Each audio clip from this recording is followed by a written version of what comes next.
queríamos tocarlos esta noche, porque además ya son muchos los amigos que nos están preguntando por ciertas cosas que tenemos preparadas para este programa. Nos están llegando mensajes a ese 7640, palabra clave, milenio, espacio y la pregunta que vosotros queráis, opinar sobre el tema, lo que queráis. Sorteamos 5 libros de El Enigma Nazi, de José Lesta, tercera edición, ya va por la tercera edición, del Archivo del Misterio, de la editorial EDAD. 5 libros del Enigma Nazi, entre todos aquellos que escribáis al 7640, palabra clave, milenio, espacio y lo que vosotros queráis. 273 páginas, os aseguro, impresionantes. Va a ser imposible, como decía, tocar todos los temas, pero vamos a acercarnos a figuras francamente misteriosas. Por cierto, en la nave del misterio, llevando esta especie de, voy a llamarle Mars Explorer casi, Juanma Frasquet, con estas músicas, hoy muy especiales. Y creo, sin más preámbulos, que ya en la cadena SER en La Coruña nos escucha. Allí está la técnica, nuestro compañero Amable Paredes, y allí está nuestro invitado y el autor de este libro, José Lesta, El Enigma Nazi, el secreto esotérico del Tercer Reich. José, amigo, buenas madrugadas. Hola, compañero Iker, buenas noches, ¿qué tal? Pues mira, disfrutando, te lo digo como suena, con tantas historias, parece mentira cómo sigue influyendo todavía en las personas hoy, como por ejemplo el 7640 con la palabra milenio, desde hace muchas semanas, entre los temas predilectos, entre los temas en los que la gente quiere saber un poquito más, quiere saber qué ocurrió. En los temas en los que hay muchas brumas, pues sigue siendo uno de los favoritos. Realmente no miento, ¿verdad, José, si digo que Adolf Hitler, hablamos de antes incluso de la Segunda Guerra Mundial, por supuesto, antes de ascender al poder, Adolf Hitler, y tú lo cuentas muy bien, en su juventud ya tiene varias experiencias con unas extrañas voces, ¿no? Sí, la verdad es que es un personaje que ya desde el inicio, incluso en sus biografías oficiales, ¿no?, pues se cuentan historias, como tú dijiste antes, impresionantes, ¿no? Puedes creértelas o no, en algunas hay incluso testigos presenciales, pero es cierto ya que desde su infancia tuvo ese tipo de experiencias. Ya para empezar, nació en un pueblo bien curioso, ¿no?, en Braunau, un pueblo cercano a la frontera de Austria con Alemania, que era una cuna de médiums y de paragnostas. Fíjate que sin ir más lejos, sí que allí nació Rudi Schneider, que fue, digamos, uno de los mejores médiums, uno de los mejores dotados, paranormalmente hablando, ¿no?, que hubo en el siglo XX. Y se comenta, que la ama de llaves, la que amamantó a los hermanos Schneider, a Rudi Schneider y a su hermano, también amamantó de pequeño a Hitler. Curioso, ¿no? Pero a partir de ahí empiezan a desarrollarse una serie de acontecimientos, cuando ya en su adolescencia, en 1908, vive en Linz. Entonces Hitler pues quiere ser un pintor, un arquitecto reconocido, y sabemos una tarde de un invierno desapacible de 1908 que pasó una situación realmente increíble, ¿no? Entonces fue a ver una ópera de Wagner con su amigo August Kubizek, el único amigo que tenía entonces, ¿no?, en ese pueblo, y una ópera curiosa, la ópera Rienzi, donde se hablan pues de poderosos en Roma, de emperadores, de gente que intenta aspirar al poder, de cómo avasallan al pueblo, a la sociedad civil, ¿no? Y en ese momento, en medio de la ópera, pues sale un libertador de la nación, ¿no?, que bueno, pues libera a toda Roma, ¿no?, a todo el pueblo italiano. Por supuesto, los dos amigos, tanto Hitler como Kubizek, pues caen extasiados, ¿no?, emocionados ante el espectáculo, y sucede algo increíble. Acaba la ópera, salen del teatro, y entonces Hitler, y esto lo sabemos por su amigo, que después escribió un libro al respecto de esa experiencia, sin decir palabra alguna, recorre todo el pueblo, todo Linz, ya es de noche, las estrellas a su alrededor, sube a la cumbre más alta, la cumbre del Freinberg, una montaña de difícil acceso, y una vez llegan a la cumbre están absolutamente solo ellos dos juntos, y en ese momento lo que dice su amigo es que a través de Hitler surge una voz, surge alguien que su amigo no reconocía, que le habla en visiones extraordinarias, increíbles, ¿no?, de una misión, un futuro predestinado para entonces el que era su amigo, ¿no?, para Adolf Hitler. Eso fue lo que él dice que sucedió, y a partir de ahí, bueno, muchas más experiencias. En la Primera Guerra Mundial, por ejemplo, y esto es una experiencia mucho más conocida porque la divulgó una periodista americana, Janet Flanner, Y es una experiencia increíble, ¿no? Estamos ya en 1918, Hitler entonces es un cabo absolutamente anónimo que está en el frente francés, en Ypres, y bueno, es un enlace de guerra, hace misiones arriesgadas y en un momento dado, una noche, está en una trinchera con unos compañeros y él dice, esto lo dejó reflejado en una entrevista, que oye una voz, un instinto, algo interior, le dice levántate y vete allí. Entonces en ese momento él dice que se levanta a unos 20 metros de distancia, se vuelve a sentar y empieza a cenar. Y en ese mismo instante una especie de resplandor, de obús, estalla en la cercanía, ¿no?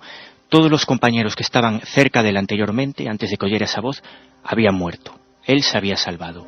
Y no fue la única vez, porque sabemos que Hitler tiene unos 46 atentados contra su vida de mayor o menor gravedad, y en todos ellos, una gran parte al menos, siempre surge ese instinto, esa especie de voz interior, de instinto personal, que parece salvarle. Incluso en el atentado más conocido que tiene en el año 44, cuando ya la guerra está totalmente perdida y están en un búnker en Rusia, mirando unos mapas, sucede también algo curioso, ¿no? Hay un complot contra él y colocan una especie de maletín debajo de la mesa de los mapas, un maletín que se encuentra muy cercano a Hitler.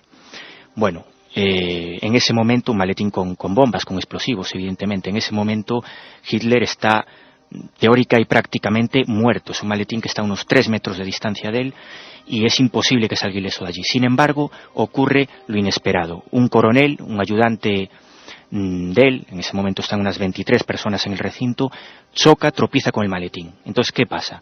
Coge el maletín y lo pone detrás de uno de los muros de la mesa de mármol. Efectivamente, el maletín estalla y Hitler sale ileso.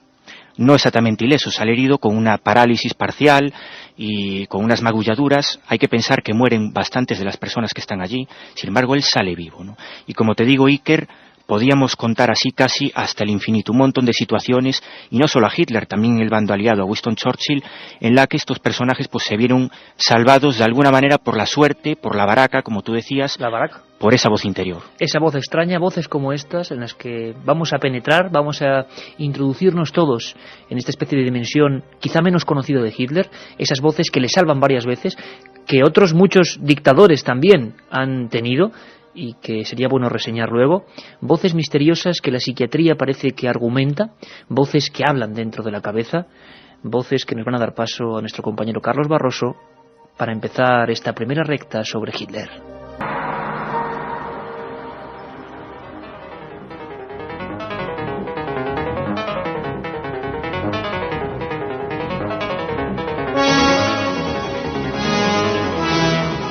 Los psiquiatras que estudiaron la mente de Hitler coinciden en diagnosticar un proceso de iluminación delirante en su persona.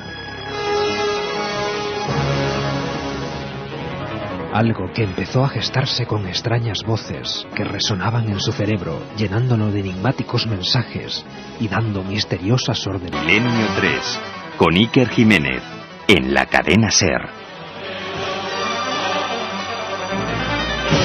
Misteriosas ordenanzas, misteriosas palabras que se reproducían en su mente y que parece que siempre le acompañaron. Por ejemplo, escuchamos este corte interesantísimo en el que habla David Irving, que fue uno de los primeros biógrafos de Hitler. Habla precisamente de esas voces misteriosas que guiaban su existencia. Frau Troist, la viuda del gran arquitecto Troist, que más tarde se convirtió en el arquitecto de Hitler, nos contó que un día Hitler le dijo: ¿sabes?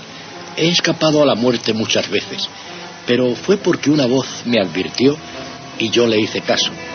Hitler creyó en esa voz hasta el final, hasta que la voz desapareció. Y quizá desapareció ese día de abril, cuando los soviéticos entraban en el parque zoológico de Berlín y avanzaban hacia la Cancillería. Entonces esa voz había desaparecido para siempre. La OSS, la antigua Oficina de Estudios Estratégicos de Estados Unidos, inició un riguroso estudio de la mente del dictador. Lo diagnosticaron más o menos como demente iluminado.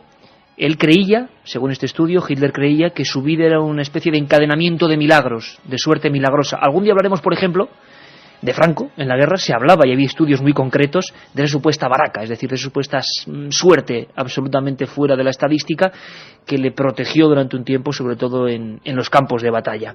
¿Casualidad? Probablemente, pero desde luego para una mente tan compleja como la de Adolf Hitler, esto es interpretado casi como mensajes de la propia divinidad, y él enseguida se va a ir metiendo por vericuetos que nos muestran un mundo negro, un mundo absolutamente oscuro, un mundo siniestro, algunas instituciones y sociedades secretas de las que ahora vamos a hablar. Pero vamos a dar paso primero a la gente, aunque ahora mismo en unos minutos estará Katia.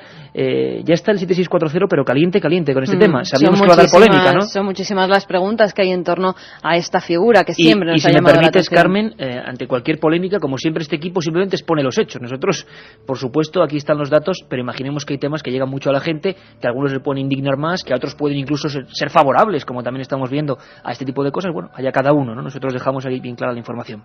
Jesús desde Cádiz nos dicen que a Hitler le gustaba hacer la tabla Ouija. ¿Qué hay de cierto? José, ¿sabemos algo de eso, por cierto? ¿O bueno, no hay datos? Unas fotos, yo concretamente vi 2 fotos, ¿no?, de Hitler mirando una especie de bol, de vaso, de vasija grande con agua, donde se tiraba cera y se tiraba incluso huevos, las claras de los huevos, ¿no?, que es uno de los métodos, como sabéis, de predicción, ¿no?, hacia el futuro que existen y que en esa época pues se daban con más asiduidad. Yo he visto 2 fotos de eso, ¿no? Sobre la Ouija, bueno, yo no tengo noticias, pero lo que es seguro es que había cosas peores que la Ouija, desgraciadamente, detrás de este personaje. Bueno, por supuesto, una cosa sí quiero dejar clara y que con todo lo que estamos diciendo, a mí me cuesta trabajo hablar de ciertas cosas, entre otros motivos porque hay gente, evidentemente, que puede sentirse quizás más tocada, ¿no?, personalmente, y puedan pensar que quizás esto pueda ser una especie de apología de ese personaje, y quiero dejar claro al revés, creo, ¿no? Al contrario, es uno de los personajes. Pero un misterio sí que es. Pero es que es un absoluto misterio, claro. Eso sin duda, ¿no? Es decir, la propia personalidad del dictador y cómo consiguió el poder es un absoluto misterio. Eso es lo que queremos dejar claro hoy en día, ¿no? Y está clarísimo, José. Vamos con más Nos preguntas. decían también, otro amigo, la esvástica es un signo solar esotérico. Se dice, entre otras cosas, que Hitler adivinaba arrojando plomo fundido en agua y que era un gran sensitivo. Y yo con la audiencia, pues es increíble los conocimientos que tienen. Tenemos toda una hora para hablar de temas y entre ellos vamos a hablar de la esvástica. Como decía José Lesta, no solo Ouija, bueno, eso sería una suposición, pero sí desde luego Kundalini, experimentos con drogas, búsqueda de los pensamientos y de inducir con tu mente en otras personas. Vamos a descubrir una serie de experimentos absolutamente alucinantes. Y si me permitís, porque ahora enseguida va a estar Katia con muchas más preguntas para José, para nuestro especialista, vamos a escuchar a otro buen amigo de este programa, prestigioso psiquiatra, el doctor José Miguel Gaona, que estuvo durante muchos años estudiando la figura de Adolf Hitler y que, por supuesto, afirma que es un auténtico misterio, un misterio de delirio, un misterio de alguien que se cree iluminado, y lo que sí es cierto es que cómo alcanza el poder, con esas soflamas, con esas constantes citas al Todopoderoso. Luego veremos cómo incluso las SS, Hitler, los nazis, casi atacaron a cualquier símbolo del cristianismo y generaron sus propias fiestas que tenían que ver con ritos solares, ritos mucho más antiguos. Bueno, pues si os parece, escuchamos a José Miguel Gaona, que nos va a hablar de esos datos sobre la baraka. La baraka, ese símbolo árabe de la suerte, de la buena suerte en la batalla. Le escuchamos. En aquel atentado dirigido por aquel coronel o teniente de una familia reputada y noble alemana, von Stauffenberg, en el que sobrevivió, y todos recordamos esa fotografía del soldado sujetando la chaqueta de Hitler, que se encontraba totalmente desgarrada, y parecía increíble que alguien hubiera podido sobrevivir a aquel maletín lleno de explosivos que se pusieron en sus pies. Hitler nuevamente creyó que nuevamente era elegido y que había sobrevivido por una especie de designio divino. Entre paréntesis, hay que apuntar que después de aquella explosión Hitler tuvo serios problemas de audición, de oído interno además, lo cual también le llevó a problemas de equilibrio y seguramente a nivel psicológico pues también le afectó. Me comenta Katia Rocha que bueno, que esto está absolutamente hirviendo. Vamos a empezar la segunda hora, si os parece, comprendiendo un poco quién era Adolf Hitler, dónde nació. Nos comentaba José Lesta que en un lugar muy especial. Pero si os parece, estos últimos 5 minutos siempre son vuestros, Katia. Buenas noches. Pues un montón de oyentes, por ejemplo, que además que como siempre saben muchísimas cosas. Por ejemplo, hay uno que nos dice, ¿es verdad que Hitler estuvo en el Polo Norte y tiene allí oculto el Santo Grial? Hombre, eso me parece mucho decir, ¿no, José? Aunque va encaminado por algo, bueno, ha oído pájaros, pero no... Va encaminado, lo que pasa que es cierto, no el Polo Norte, sino la Antártida, el Polo Sur, que hubo una especie de expedición extraña y misteriosa de la que cada vez sabemos más datos. Hubo un convoy invisible y ciego de submarinos, de avanzados submarinos alemanes con la última tecnología nazi, que partieron un mes antes de acabar la guerra, con destino en principio desconocido, pero probablemente hacia la Antártida. Y tenemos muchos datos que apuntan hacia eso y que iban altos dirigentes nazis. Hay 2 de los submarinos de ese convoy misterioso que se perdieron porque no había comunicaciones por radio, iban totalmente mudos y sordos, y 2 de ellos se perdieron y llegaron a la Patagonia, a la costa argentina, y se rindieron casi 6 meses más tarde, después de la guerra. Esto es bastante asombroso. Además iban sin armamento y, bueno, tenían unas características muy sospechosas. Llevaban 3 veces más tripulación de lo habitual, ¿no? No se sabe quién iba en los submarinos principales. Seguro que había altos dirigentes nazis. Hombre, yo soy de la opinión que Hitler no iba en ellos. Que Hitler no iba en ellos, claro. De todas evidentemente formas, que el Santo Grial tampoco, pero tampoco va desencaminado, porque después hablaremos, ¿no?, de la reliquia sagrada, cómo fue buscada. Y de las búsquedas, ¿no? Muchos oyentes preguntan sobre eso, sobre el Santo Grial, la lanza de Longinos, que hay de el Arca de la Alianza, ¿no? Bueno, pues atentos, porque en esta segunda hora, que va a ser muy intensa, también vamos a hablar de cómo Hitler encargó a otras personas expediciones muy concretas para buscar estas reliquias. Vamos allá. Tony nos preguntaba precisamente por esto, por la lanza de Longinos, que si la encontró y que si también encontró alguna reliquia sagrada. Segunda hora, vamos a seguir viendo lo que pregunta por la el gente. Significado de la esvástica pregunta muchísima gente, también lo desvelaremos más tarde. Y hay otro oyente, Jorge Murcia, que nos dice, me gustaría saber si para elegir sus objetivos militares y cuándo atacar utilizaba medios esotéricos. Esto sí es importante, José, porque nos vamos a meter prácticamente al empezar la segunda hora, pero coméntanos, esa relación con el esoterismo, con la adivinación, con la hipnosis, con la astrología es total, ¿no? Es total, porque, bueno, después hablaremos del Grupo Tulu, una sociedad esotérica a la que perteneció colateralmente Hitler. No estuvo en el círculo interno, pero sí los círculos exteriores, y ahí había gente importante. Estaban Rudolf Hess, que después fue el segundo del imperio nazi. Estaba gente más oscura como Karl Haushofer, que era, digamos, el inventor de la geopolítica, y toda esta gente, que después le asesoró en las campañas militares, etcétera, sí basaban algunos de los designios y algunas de las decisiones más importantes de la Segunda Guerra Mundial en cartas astrológicas. Incluso, es más, semanas antes de que Hitler supuestamente se suicidara en el búnker en Berlín, pues estaban esperando un gran cambio que su carta astral pues había predicho, y ese gran cambio era la muerte de Roosevelt, del presidente americano, como así sucedió. Cuando Roosevelt muere, se sabe que Goebbels entra en el despacho de Hitler eufórico y dice, ha sucedido lo que nos habían pronosticado pues nuestros magos, como Carl Maria Willigut, que era un mago negro, y otra mucha gente, ha sucedido. Era una gente totalmente imbuida por el esoterismo, por la alquimia, por la astrología. Y de ellos vamos a hablar, José, además gente absolutamente siniestra, y como tú has definido, y no te quedas corto, magos negros auténticos. Cristina desde Alcorcón nos preguntaba, ¿Hitler era miembro del priorato de Sion? Lo digo por su obsesión por el Grial. Bueno, de eso, menudo lío, ¿verdad, José? Bueno, vamos eso ya nos llevaría muy lejos, ¿no? Pero cierta relación hay. Por lo menos a mí. ¿Cierta relación hay? Bueno, pues vamos a intentar descifrarlo en la segunda hora. Katy, vamos con más preguntas. Sobre todo esto para ver por dónde se mueve la gente. Fíjate a David lo que le da miedo, no es el único oyente que nos lo dice. ¿Cuántos personajes hoy en día estarán en la misma situación que Hitler, en características personales, y si algún dirigente sabemos si tienen las mismas características astrológicas? Bueno, también se han hecho estudios, imagino, sobre la astrología, cuándo nació, de qué forma. Por eso vamos a empezar la siguiente hora sabiendo un poco más del personaje en sí y enseguida en qué grupo se metió. Vamos a meternos, y yo os aseguro que va a merecer mucho la pena, con José Lesta, autor de este libro que hoy sorteamos, El Enigma Nazi, el archivo del misterio, editorial EDAF, ya su tercera edición, un auténtico éxito, y además os aseguro, y os lo digo a nivel personal, que es alucinante. Vamos a conocer, por ejemplo, cosas tan extrañas, tan dignas de película como la sociedad esotérica Thule. Vamos a saber quiénes eran los integrantes del Dragón Verde. Vamos a saber qué hacían los nazis en el Tíbet, en la India, buscando extrañas simbologías.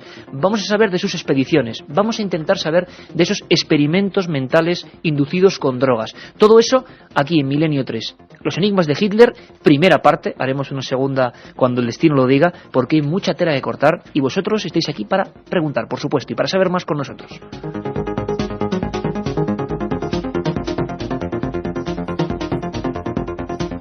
La otra realidad. Milenio 3. en la cadena SER. 1937. 200 personas mueren trágicamente en el santuario de la Virgen de la Cabeza. 1971 aparece el fenómeno de las caras de Belmez. 2003. ¿Qué relación existe entre estos dos episodios? Descúbralo en Tumbas sin nombre. Un apasionante libro de Iker Jiménez y Luis Mariano Fernández. Una tragedia, un misterio, una investigación. Editado por Editorial. Entramos en el lado oculto. Estamos en la época de esas voces de las que antes hablábamos. Habían ocurrido fenómenos para él tan significativos como ese obús que cae cuando unos segundos antes he escuchado la voz que dice vete de allí. Había una revista que fue fundamental, que se llamaba Óstara, una revista, este nombre es de una deidad, antigua divinidad indogermánica, dirigida por el extraño Joris Lanza. Este hombre, un benedictino renegado, fue una de las personas que influyó en Hitler. Era un auténtico obsesionado con dos temas, los Rosacruces, de los que un día hablaremos, y la búsqueda del Grial. Bueno, este tipo de amigos que surgen en esa tierra donde Hitler malvive, es un personaje marginal, serán de una influencia brutal en su vida. Empezarán a enseñarle, pues bueno, esa especie de tradiciones que querían reivindicar, empezarán a hablar de temas como la predicción del futuro, empezarán a hablar de la posibilidad de manejar el pensamiento, de la telepatía. Hay varias librerías en las que él se adentra, muy concretas, donde había auténticos tratados de magia negra, ocultismo, alquimia, temas casi prohibidos, o por lo menos velados, y con los que el joven en aquella época, Adolf Hitler, disfrutaba. Bueno, pues parece ser que algunos acontecimientos en la Primera Guerra Mundial también hacen que toda esa pasión sea creciente. Se cuenta, y lo cuenta José Lester en El Enigma Nazi, el libro que hoy sorteamos 5 ejemplares, El Enigma Nazi, del Archivo del Misterio de Edad. Es impresionante el hecho de que él sufre una serie de heridas, como ha contado la Carmen, pasa al parecer 29 días en un hospital prusiano y tiene lo que se llama ceguera histérica. Imaginaos a un hombre que ha quedado ciego completamente, 29 días, y que en esos 29 días sigue oyendo esas voces. Parece ser, según algunos biógrafos, que esas voces se acrecientan en esa fecha concreta, malherido en un hospital oyendo voces, imaginaos la escena, y que es clave para el futuro de Adolf Hitler. Nosotros de momento le preguntamos al psiquiatra José Miguel Gaona, ¿qué es eso de la ceguera histérica? Pues la ceguera histérica es uno de los que podemos llamar trastornos de conversión. En un momento dado, ante un estrés brutal, ante un estrés o un conflicto psicológico, ante una demanda emocional significativa, se puede quedar uno ciego. Quiero decir que esto sucede a nivel psicológico, es decir, la persona no ve, a pesar de que tiene perfectamente respetadas sus órganos visuales, sus conexiones con el cerebro, etcétera, etcétera, o bien puede esa conversión puede ser de otra índole. Hay personas que en un momento dado pueden también quedarse paralíticas, y un trastorno que puede durar una serie de días o puede ser una serie de semanas. No todo el mundo padece un trastorno de estos de tipo conversivo. El delirio, que empiezan a darle órdenes muy concretas, órdenes que le van a ir acercando a sociedades secretas, sociedades extrañas, personajes muy particulares que en aquella Alemania deprimida económicamente, en aquella Alemania que esperaba un revulsivo, empiezan a cobrar fuerza. En algunas de estas sociedades que ahora vamos a conocer por dentro, se exigía, por ejemplo, el doctorado universitario, es decir, no entraba cualquiera. Y había auténticos magos negros, expertos en alquimia, conocedores del mundo de la astrología, y entre ellos militares. Escuchamos. ¿Qué tan característica ha hecho Hitler? 7640, palabra milenio, que casi se está bloqueando el servidor de la cantidad de mensajes, muchos de ellos polémicos, mucha gente con un interés tremendo en saber algo más. La esvástica utilizada y como símbolo que hoy todos conocemos, surge de mucho antes, y es una de las muestras de que esta gente, los nazis, perseguían un objetivo mucho mayor, un objetivo más místico casi, por supuesto basado en antiguas creencias, en antiguos dioses solares. Hemos preguntado a uno de los máximos expertos, escritor, editor, máximos expertos en simbología en este país, Sebastián Vázquez, para que nos diga y nos saque de dudas de dónde viene exactamente la esvástica. El origen es milenario. De hecho, se encuentra esta cruz esvástica, que se llama así o gamada, cruz gamada, porque se puede hacer juntando 4 letras griegas gamma, ¿no? Pero la encontramos entre etruscos, hindús, celtas, germanos, también en la América precolombina. Incluso hay una, quizá de las más antiguas que se han encontrado, es en la cultura de Harappa, en la India. Hay allí con más de 2000 años. Es decir, es un símbolo muy universal, muy antiguo y muy repartido en muchas culturas. Aunque bien es cierto que esta cruz, que como sabes puede ser esvástica, es decir, girando hacia la derecha, o sabasvástica, que es hacia la izquierda, incluso, bueno, es un símbolo también solar, un símbolo dinámico, pues ya digo que está presente en todos lados y en la cultura tibetana también. Esvástica, sabasvástica, nada quedaba al azar. Habían empezado ya una serie de interrogantes y de intereses en aquella gente y empezaron a ascender hacia el poder cogiendo ese tipo de elementos. Es entonces cuando aparecen en escena algunas sociedades secretas realmente inquietantes. José Lesta, autor del Enigma Nazi, ¿cómo podríamos describir, cómo la gente podría imaginarse esta noche a la sociedad esotérica Thule? La sociedad esotérica Thule, de puertas para afuera, digamos, los documentos que han quedado, era una sociedad literaria, ¿no? De, casi podríamos decir, de amigos, que se reunían allí para hablar de las antiguas tradiciones alemanas, de leyendas nórdicas y a veces incluso de religión, ¿no? Esa es la fachada hacia afuera. Hacia adentro era una de las sociedades esotéricas más potentes que había en Baviera, que era un caldo de cultivo político y esotérico brutal, y en toda Alemania. Hay que pensar que ya desde el siglo XIX había un montón de sociedades esotéricas alemanas, a cual más rara, ¿no? La ONT, la Orden de los Nuevos Templarios, la Otto, la Orden del Bril, después, que viene de Asia, que introdujo también la esvástica, la discutida Orden del Dragón Verde, una orden budista. El Dragón Verde. Sí, la Germanenorden, por ejemplo, ¿no? Había un montón, y a algunas de ellas, por ejemplo, perteneció este monje benedictino del que hablaba Sicker, Joris Lanz, un monje curioso que tuvo contacto posiblemente, no está demostrado, pero posiblemente con Hitler, cuando era un niño y cantaba en el coro de una abadía, una curiosa abadía, la abadía de Lambach, que estaba plagada del símbolo hindú, plagada de esvásticas, porque el prior de esa abadía había estado unos años en la India y había venido convencido del poder benéfico, en principio, de ese símbolo. Después de la Guerra Mundial, por supuesto, limpiaron toda la abadía, pero aún queda, hoy en día aún se puede ver, una esvástica de madera en el altar de esa misma abadía, esa esvástica que veía todos los días Hitler cuando, siendo niño, pues cantaba en ese coro, ¿no?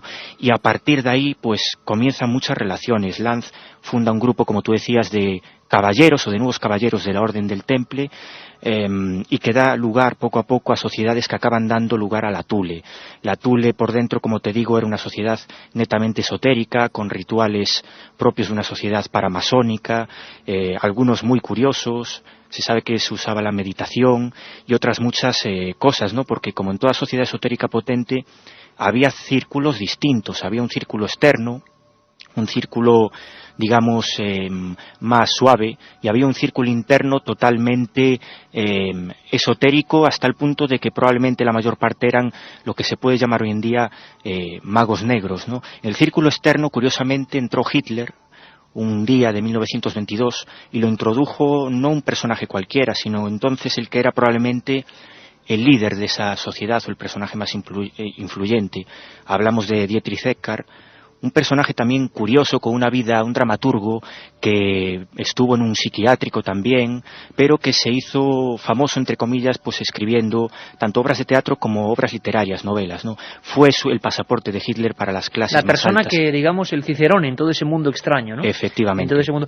Hablas en tu libro de la Sociedad Esotérica Thule que hacían prácticas que estoy seguro que van a asombrar a la gente. Prácticas, por ejemplo, de visualización, de potenciación de la Kundalini. Eso de visualización, por ejemplo, ¿qué era? ¿Intentaban forzar tanto el pensamiento, órdenes de concentración extrema? ¿Buscaban con esto el dominio sobre otras personas, por ejemplo? Bueno, esto más bien era en la sociedad del Bril, y lo sabemos, curiosamente, por una persona poco dada al esoterismo. Lo sabemos por Willy Ley, que era entonces uno de los genios alemanes que hacían cohetes, uno de los padres de la astronáutica, ¿no?, de la ingeniería nazi. Él tuvo contacto con gente que estaba en esa sociedad budista, la sociedad del Bril. El Bril, para que nos entendamos, ellos creían que era una especie de energía o de fuerza de la naturaleza que lo inundaba todo, y que manejando esa energía, como tú dices, Iker, podías pues dominar o manejar los pensamientos de la gente, o incluso pues imbuir ciertos conceptos o ciertas historias a políticos y a gobernantes, ¿no? En esa sociedad sí se decía que se usaban técnicas, por ejemplo, por poner un ejemplo, pues partir una manzana en dos y observarla detenidamente durante muchos minutos, a veces durante varias horas, y a partir de ahí, meditando sobre eso, fíjate qué cosa más curiosa, pues intentaban entrar en estados de conciencia alterados, no solo para hacer predicciones, sino para lo que ellos llamaban, pues lograr estados de conciencia de lo que ellos decían que era ser superhombre, es decir, un hombre más allá de lo común. Ellos creían que podían ser así, ellos creían que podían llegar a convertirse en esa especie de superhombres, y además creían que tenían derecho propio porque ellos pensaban que eran descendientes de atlantes que vivían en antiguas zonas que ellos llamaban la Thule antigua, una isla mítica donde efectivamente vivían personas con esas capacidades. Es increíble, pero lo creían.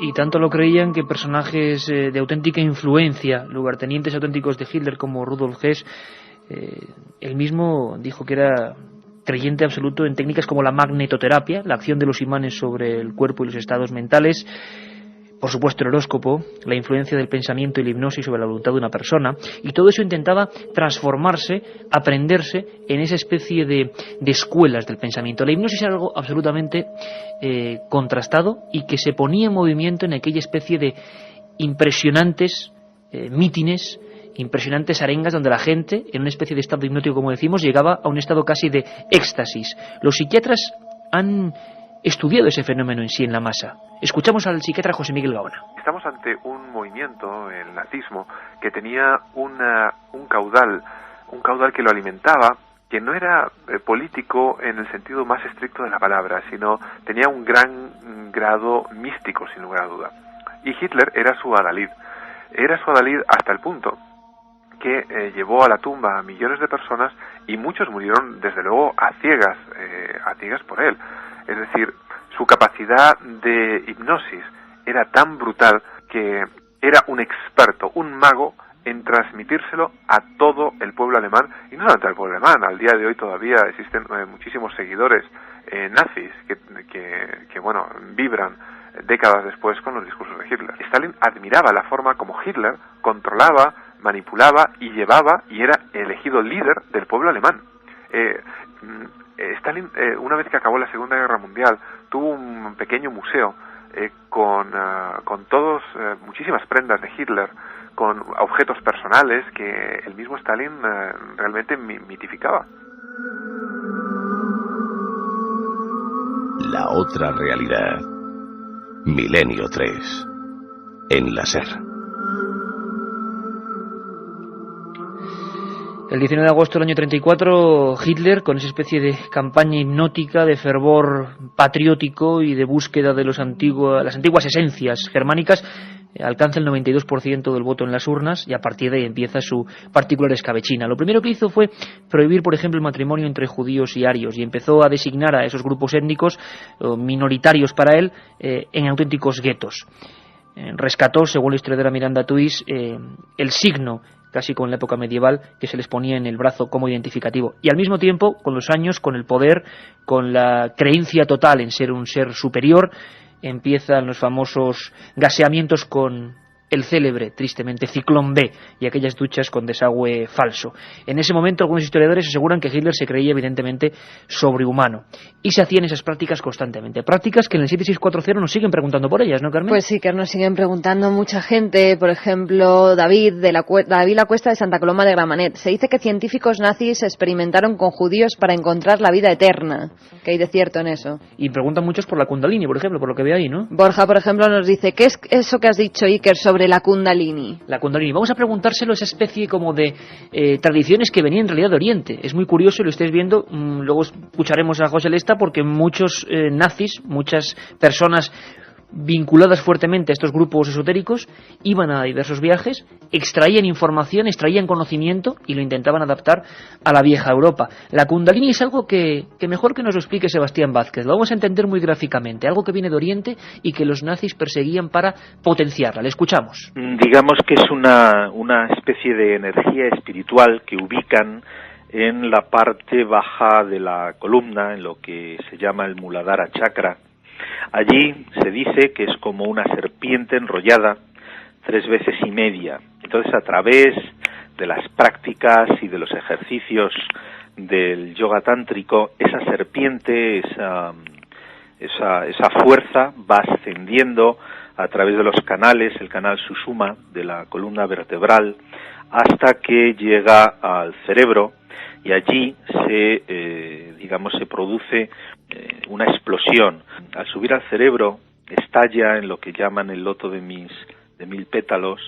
Se dice que del cerebro se produce un néctar divino, que lo llaman el Kulamrita, o aquí en Occidente ese soma, que llega a todo el cuerpo y se produce un estado de éxtasis y felicidad.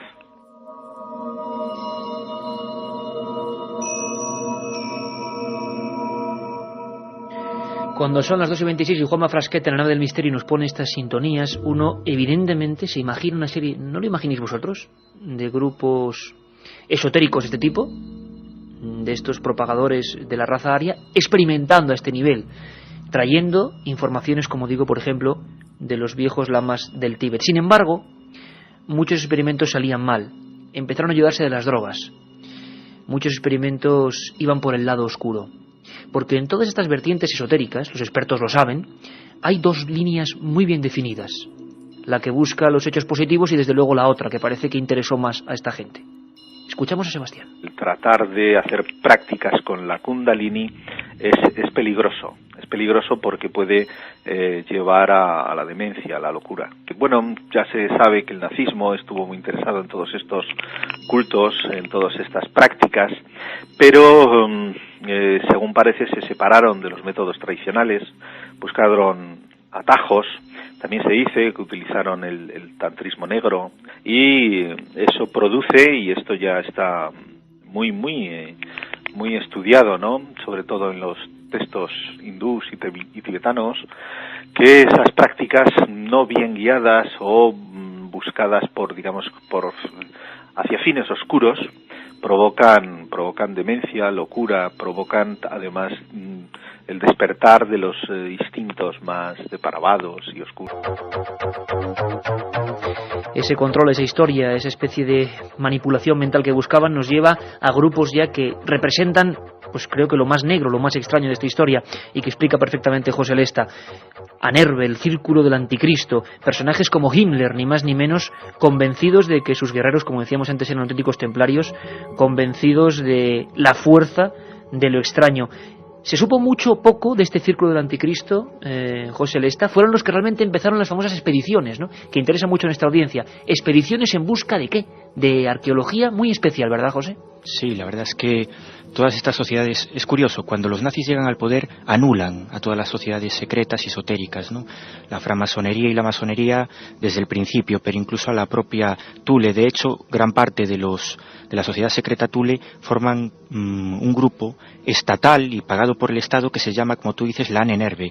Es quizás el único ejemplo que tenemos en la historia de un grupo esotérico apoyado por la política, pero desde el Estado, ¿no? Y efectivamente ahí había 43 departamentos, había de todo. 43. Sí, y uno muy interesante, ¿no? Se estudiaba Zen, budismo, alquimia, pero había uno que era el de arqueología germánica, que dio mucho que hablar y sigue dando que hablar, ¿no? Porque ese departamento dio lugar a expediciones alucinantes en busca del arca, aunque parece increíble, en busca del arca de la alianza, expediciones de la que cada vez se sabe más datos, expediciones en busca del Santo Grial, incluso expediciones al Tíbet filmadas. Hablamos de fotografías. Filmadas, José. De filmaciones, sí, sin duda. Tú reproduces en el libro, en Enigma Nazi, algunas imágenes impresionantes, que claro, porque están constatadas gráficamente, porque uno, y la gente está preguntando constantemente, hacían estas expediciones gastándose un dineral y efectivamente porque buscaban pistas muy concretas, ¿no? No imagino que se tiraran ahí no sé cuánto tiempo para buscar nada, pistas extrañas, ¿no? Además, sobre esas expediciones, fíjate, nos preguntaba el amigo qué pasó realmente con la expedición que fue al Tíbet, ya que estuvo compuesta por personajes tan peculiares como paleontólogo Archusky. Pero, ¿qué buscaban, por ejemplo, en el Tíbet? José. Bueno, en el Tíbet, en principio, hay muchas teorías, ¿no? Desde que hay gente incluso que dice que intentaban un contacto real con el famoso rey del mundo. Esotéricamente hablando, para que nos hagamos una idea, el rey del mundo es una especie de personaje que vive en una ciudad imaginaria o real, según las versiones, que se llama Shambhala, y que desde allí controla con una especie de logia blanca los designios de la historia y de los gobernantes mundiales. Esa es la teoría. En principio iban a buscar sus raíces. Los nazis iban allí a buscar pues las raíces indoeuropeas. Hicieron verdaderas barbaridades con los tibetanos. La filmación se ve, les arrancaban dientes, les medían el cráneo, pero entre todas esas barbaridades hacían experimentos y estudios arqueológicos muy interesantes. Se sabe que se intentó un tratado con el Dalai Lama, pero no era un tratado más allá de un mero acuerdo, pues entre las dos naciones, entre el Tíbet y Alemania, ¿no? Incluso se llegó a comentar que si Hitler tenía una especie de documento firmado por él, más esotérico, que guardaba en un búnker, ¿no? Lo cierto es que la expedición duró un montón, iban muchos científicos y oficiales de las SS y no fue la única. Como te digo, a la Antártida, en Túnez y en Egipto intentaron excavar en busca del Arca de la Alianza, algo que además nos lleva a Madrid, nos lleva a España. Y que vamos a controlar en un momento, y a ver, es impresionante, porque son elementos que muchos casi parecen algo de ficción bíblica. Sin embargo, esos objetos físicos, ya nos lo contó la película de Spielberg, ¿no? Indiana Jones, realmente motivaron búsquedas que, como siempre, y vais a descubrirlo, revelan que la realidad supera cualquier ficción, y en el caso de los nazis y sus experimentos, y sobre todo expediciones arqueológicas, pues desde luego esta máxima se cumple. Vamos rápidamente con algunas preguntas de los oyentes. La otra realidad. Fenómenos extraños. Milenio 3. En la SER. Bueno, lo primero es recordar el número 7640, palabra clave milenio, espacio y el texto que nos quieran enviar. Muchos oyentes se preguntan que por qué no se reforma la ley educativa y no se enseña estas cosas en el colegio. Bueno. Bueno, y luego, por ejemplo, desde Rute, pobres Córdoba, alumnos. nos dice, ¿es cierto que se ensayaron hasta trasplantes de ojos buscando la raza aria? ¿De dónde la obsesión por crearla, Francisco? Ahí tendría mucho que decir nuestro amigo, entre comillas, claro, Joseph Mengele, ¿no, José Lesta? Sí, bueno, se hicieron esos experimentos y no fueron los únicos. Se hacían auténticas barbaridades en los campos de concentración. Incluso se llegaba a congelar y deshelar gente, a prisioneros de guerra, para saber si, para los experimentos de astronáutica y de cohetes, saber si el hombre podría sobrevivir en el espacio a bajas temperaturas. Por supuesto, muchos morían en esos experimentos. El tema de los ojos es exclusividad de Mengele, un personaje, como decías al principio, Iker, que habría mucho que hablar. Se fugó, y no solo se fugó, mucha gente, muchos servicios de inteligencia sabían dónde estaba, sabían que se movía por Brasil y Paraguay, y murió con tranquilidad en el año 75. Increíble, que eso es indignante, ¿no? Totalmente. Pero, porque hizo muchos crímenes contra la humanidad. Ese tipo de personajes los tocaremos, por supuesto, con el ayuda de José Lesta, en las biografías siniestras y también biografías celestiales, ¿no? Queremos hacer un programa con lo mejor y lo peor del género humano, pero desde luego estos personajes, que sería otro programa amplísimo, ya sé que es mi cantinero, lo siento, sobre nazis subidos en diferentes puntos, y entre ellos España, y Valles y José Lesta y Miguel Pedrero han perseguido personajes de este tipo y los han llegado a entrevistar. Eso nos lo contará también. Quiques de Vigo nos dice que hay de cierto en que Hitler podía controlar los sueños. Un saludo de unos oyentes que os escuchan mientras trabajan. ¿Leyenda urbana, José? Puede ser. Desde luego no hay datos sobre eso. Sí hay datos, por ejemplo, Hermann Rausching, un alto mandatario nazi, que escribió un libro muy interesante que yo recomiendo sobre todos estos temas. Hitler me dijo, un libro histórico, pero que entre esos capítulos históricos salen cosas curiosas. Este señor tomaba anotaciones después de hablar con Hitler, y algunas de las frases que le dijo son realmente increíbles. Él llegó a saber que en medio de la noche Hitler se levantaba con procesos convulsivos, que gritaba, que tenía visiones, veía personajes. No sé si dominaba o no los sueños, desde luego. Sus mítines son todo un fenómeno y un ejemplo de cómo controlar a una masa. No sé si bajo hipnosis, pero desde luego algo de todo eso hay. Y como te digo, sí hay testimonios de que pasaban cosas extraordinarias, ¿no? Luis nos pregunta, ¿sabéis qué quiso decir Hitler cuando afirmó que si ganara la guerra daría a conocer algo asombroso? Bueno, al final de la guerra surgen muchas leyendas y muchos mitos. Habría que hablar también de la bomba atómica, ¿no? Y de muchos bulos que corrieron. También se dice que se llegó a comentar que había que seguir a otro líder que había dejado y no fue así, ¿no? En definitiva, hay mucha mitología al acabar la guerra, fundamentalmente por dos cosas: por la increíble tecnología a la que llegaron los nazis 40 años por delante y por el increíble entramado esotérico que estamos viendo hoy, que imbuía y nutría toda la política nazi, ¿no? Pero muchas de ellas evidentemente no dejan de ser leyendas. Vamos con un bloque rápido para hacernos una idea, porque Patricia de Valladolid nos dice: estoy estudiando para un examen de historia y Hitler me tiene fascinada, el programa me viene de perlas. Gracias. Otro oyente: quisiera saber sobre Mussolini y Franco y su relación con Hitler. Otro más, Álvaro de Madrid: te he escrito varias veces pidiéndote este tema, por fin me habéis hecho caso. ¿Vais a hablar de la expedición de Monte Ebrus? Quiero ese libro. Ahora vamos con expediciones. Milenio, se dice que los científicos nazis experimentaron con judíos para encontrar la vida eterna. David Lacuesta, de Santa Coloma de Gramenet. También nos preguntan, ¿es verdad que los símbolos nazis eran cultos celtas? ¿Nunca se relacionó a Hitler con el anticristo? Nos lo preguntaba David de Elda. Otra pregunta, ¿es cierto que había una guerra de signos mágicos entre Churchill y Hitler? Curiosísima pregunta. Sí, había una guerra. Churchill fue asesorado también por elementos esotéricos, y el servicio secreto inglés usaba, por ejemplo, a personajes como Aleister Crowley, un miembro de la Golden Dawn y probablemente uno de los magos negros más potentes del siglo XX, y le aconsejó usar el famoso símbolo de la V que vemos en todos los vídeos de la Segunda Guerra Mundial. Churchill siempre saludaba con esa señal en la mano, con la V, pero es que la V es un símbolo que algunos incluso dicen que es un símbolo satánico, ¿no? Había una guerra, evidentemente, de simbología. De hecho, Churchill llegó a decir que, Churchill usaba, había un minuto de silencio todos los días durante la Segunda Guerra Mundial para rezar no solo por los caídos en guerra en Inglaterra, sino un minuto para meditar, ¿no? Hitler llegó a decir que esa era el arma más potente que los ingleses, que Churchill estaban usando. Para él era nefasto y sabía que tenía un poder increíble, ¿no? Y que actuaba mucho más allá de lo simbólico. Eso es cierto, pero hay un tema mucho más interesante en relación con si Hitler era o no el anticristo, ¿no? Y hablamos antes de las órdenes esotéricas. Había un personaje oscuro, Haushofer, mucho más potente, un profesor de geopolítica que pertenecía a una orden budista, la Orden del Dragón Verde, y que curiosamente hasta tal punto estaba obcecado con esas creencias que tras acabar la Segunda Guerra Mundial cometió un suicidio ceremonial. Cogió una daga y se suicidó tal y como ordenaban en esa secta esotérica japonesa, ¿no? Pero hay mucho más. Su hijo fue uno de los que pertenecía o estuvo dentro del complot del atentado más potente que hubo contra Hitler. Y a su hijo pues lo deportaron evidentemente a una prisión, ¿no? En esa prisión escribió muchos poemas, era un poeta, y el último que le encontraron antes de ser decapitado, antes de acabar la Segunda Guerra Mundial, en su propio bolsillo, tras ser decapitado, es muy interesante. Decía así, para mi padre la suerte está echada. Una vez más, el demonio debía ser repelido y arrojado de nuevo a su prisión. Pero mi padre rompió el sedal. No sentía la respiración del maligno y lo liberó para destruir el mundo.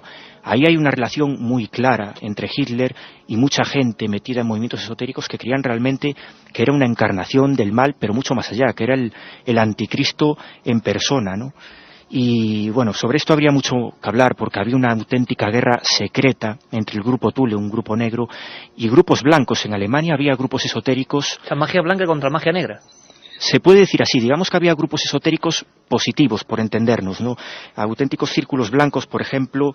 Uno se llamaba directamente el de la Rosa Blanca, después formó un círculo llamado el Círculo de Kreisau, y había muchos militares pertenecientes a sociedades esotéricas, pero que fueron los que curiosamente se conjuraron contra Hitler en el 44 y le prepararon ese atentado con bomba, con ese maletín, ¿no? Es decir, eran sociedades esotéricas que iban mucho más allá de lo ritual. Intentaron cambiar y acabar con Adolf Hitler. Había una auténtica guerra secreta y mágica. Interesantísimo, guerra secreta, guerra mágica, guerra de símbolos. Katia.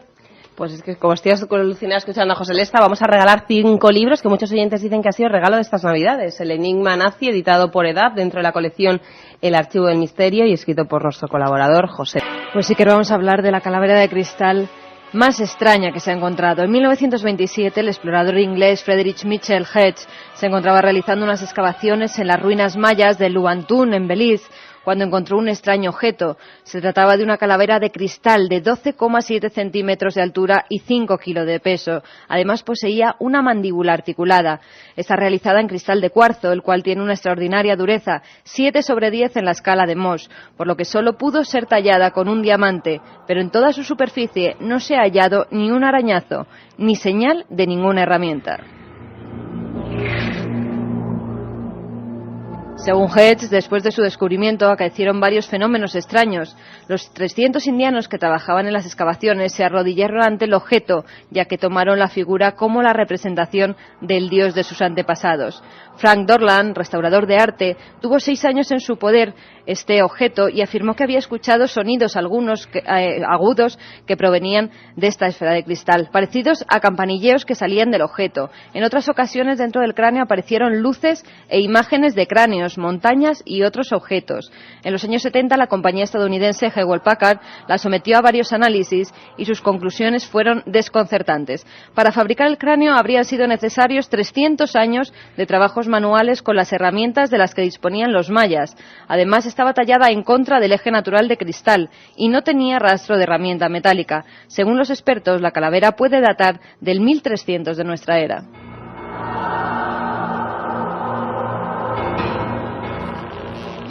Y muchos, acostumbrados a la ruleta rusa, voy a decir, no, por Dios, a la montaña rusa, aunque el tema hoy es de ruleta rusa, de Milenio 3, dirán, bueno, ¿y qué pintan ahora las calaveras de cristal? Esa con, además, nos ha ido Carmen la historia de la más extraña, la que tenía una mandíbula móvil.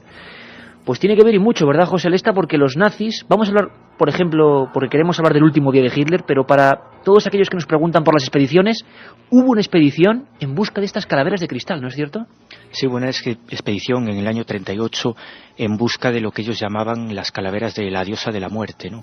Y estaba auspiciada por Carl Maria Willigut. Willigut era una especie de Rasputín para Himmler. Himmler era el jefe de las SS y probablemente el individuo nazi más imbuido de las creencias esotéricas. Y este mago negro, pues hizo que esa expedición fuera posible. Mandaron a varios oficiales de las SS, metidos en la Nenerve, hasta Brasil. Llegaron a Brasil, lo que pasa que tuvieron bastante mala suerte. Afortunadamente no las pudieron robar porque fueron detectados y fueron detenidos, pero en los interrogatorios bastante fuertes que tuvieron, sí dijeron que efectivamente querían las calaveras porque creían que eran unos restos de la antigua Atlántida, de esa antigua Thule, y que efectivamente pertenecían, según ellos, a la diosa de la muerte, una diosa nórdica, ¿no? Y esta es una noticia que salió hace relativamente poco tiempo, si pensamos que fue en el año 2000, salió desde Rusia, porque hay que decir que en Rusia se encuentran aún muchos secretos y muchos misterios sobre muchas expediciones y reliquias, porque allí se encuentran documentos de la Nenerve, documentos del buró ocultista nazi, que quizás algún día, quién sabe, en este siglo XXI que está comenzando, pues nos den a conocer.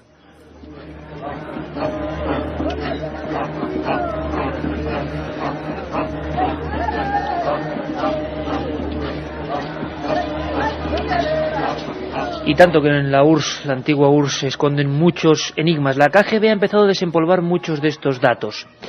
Tan es así que muchos de los conocimientos que tenemos sobre todas aquellas expediciones provienen de esos documentos. Pero lo más inquietante es que también sobre la muerte de Hitler ellos parecen tener todas las pruebas. Nos hemos quedado alucinados, intentando acudir a algunos especialistas. Realmente hay mucho misterio en torno a las últimas horas de Hitler. Se han escrito libros, se han escrito historietas, se han hecho películas, pero la actualidad más rabiosa nos deja de nuevo la senda de la absoluta sorpresa. Hemos hablado con Rodrigo Fernández, nuestro corresponsal en la vieja Unión Soviética, en Moscú, y nos ha contado todo lo que se está cociendo. Vais a quedaros alucinados. Vamos a dedicar este último cuarto de hora. Os prometo que la semana que viene habrá, en las próximas semanas, mucho tema griálico, mucho tema de búsqueda del grial. Pero vamos a hablar de ese último día. Empezábamos con Hitler en esa escena, ¿verdad? Los rusos llegando, él a punto de suicidarse, o no, quién sabe, y toda una vida que se venía al garete y toda una idea de un imperio que se venía al garete. Periódico Pravda y los archivos de la KGB están sacando cosas sorprendentes que no están llegando mucho a España y que merecen mucho la pena. Conectamos con Moscú, Rodrigo Fernández. Durante años no se supo del destino de Adolfo Hitler, y aunque en 1955 el tribunal de Berchtesgaden lo declaró muerto, persistían los rumores de que el Führer había logrado escapar a último minuto. Esos rumores fueron posibles gracias a la posición rusa. Stalin estaba interesado en hacer creer que Hitler podría estar vivo, y por eso el mariscal Georgy Zhukov, días después de la rendición alemana, declaró en conferencia de prensa que no habían logrado descubrir el cuerpo del Führer. Pero mentía. Los rusos sabían perfectamente que Hitler se había suicidado el 30 de abril de 1945 en el búnker de la Cancillería del Reich. 4 días más tarde, un grupo del contraespionaje soviético encontró los cadáveres quemados de Hitler y Eva Braun. El mismo día, otro grupo halló el cuerpo de Gustav Wehler, el doble de Hitler. Para comprobar que realmente los restos encontrados pertenecían al Führer, los rusos se llevaron la dentadura y un trozo del cráneo en el que se ve el orificio dejado por la bala que lo mató. Ese cráneo fue expuesto por primera vez en Moscú en la primavera del 2000.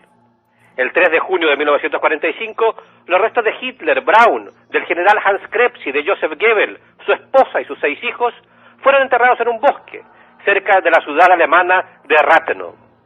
Pero al año siguiente decidieron cambiarlos de lugar, y el 21 de febrero los enterraron en Magdeburgo, en la sede del Tercer Ejército de Choque Soviético.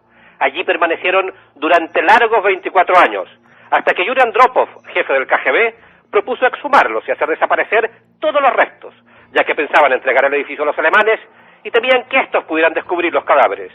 Fue así como el 4 de abril de 1970, soldados soviéticos incineraron los restos de los 11 cadáveres, entre ellos el de Hitler, y después arrojaron sus cenizas al Elba, en la zona de Biederitz.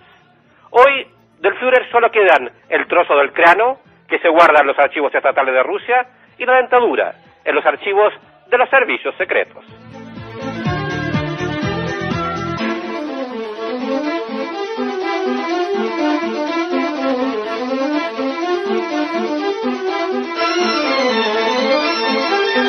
Milenio 3, con Iker Jiménez, en la cadena SER.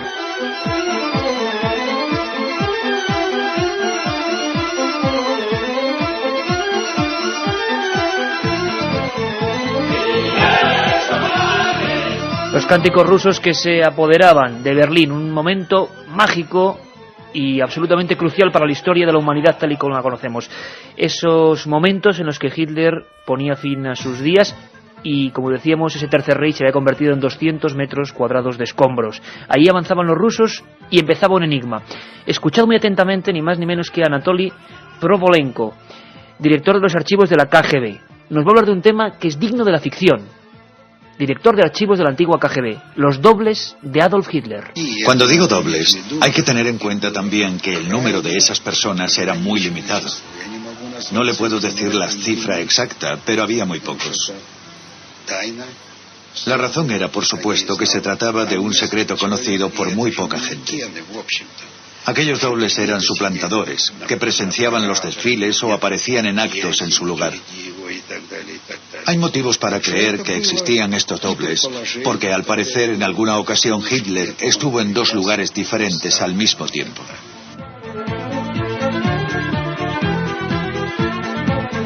Y le hemos querido preguntar a David Solar, autor de un libro, El último día de Hitler, de la esfera de los libros. Él es director de la revista La Aventura de la Historia, y él, sin embargo, propone otra teoría para que veáis hasta qué punto están encontrados los puntos de vista sobre las últimas horas de ese malévolo Adolf Hitler.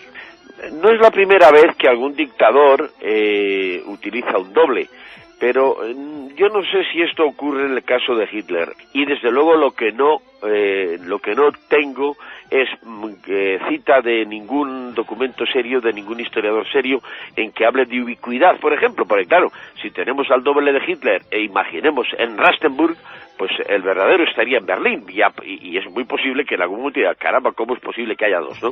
Es decir, eso no se produce en ningún momento. Y en el búnker seguro que no, porque resulta que el búnker era un sitio muy pequeñito. O sea, el búnker, aunque era muy grande, era un lugar muy pequeño. Tenía 8 o 10 pequeñas habitaciones, todas comunicadas por un pasillo central. Y ninguna de las secretarias, si sobrevivieron 2 a la guerra y prestaron su testimonio en Nuremberg y han vivido, en el caso de Traul Junge, hasta hace 2 años, jamás dijo que habían visto 2 Hitler,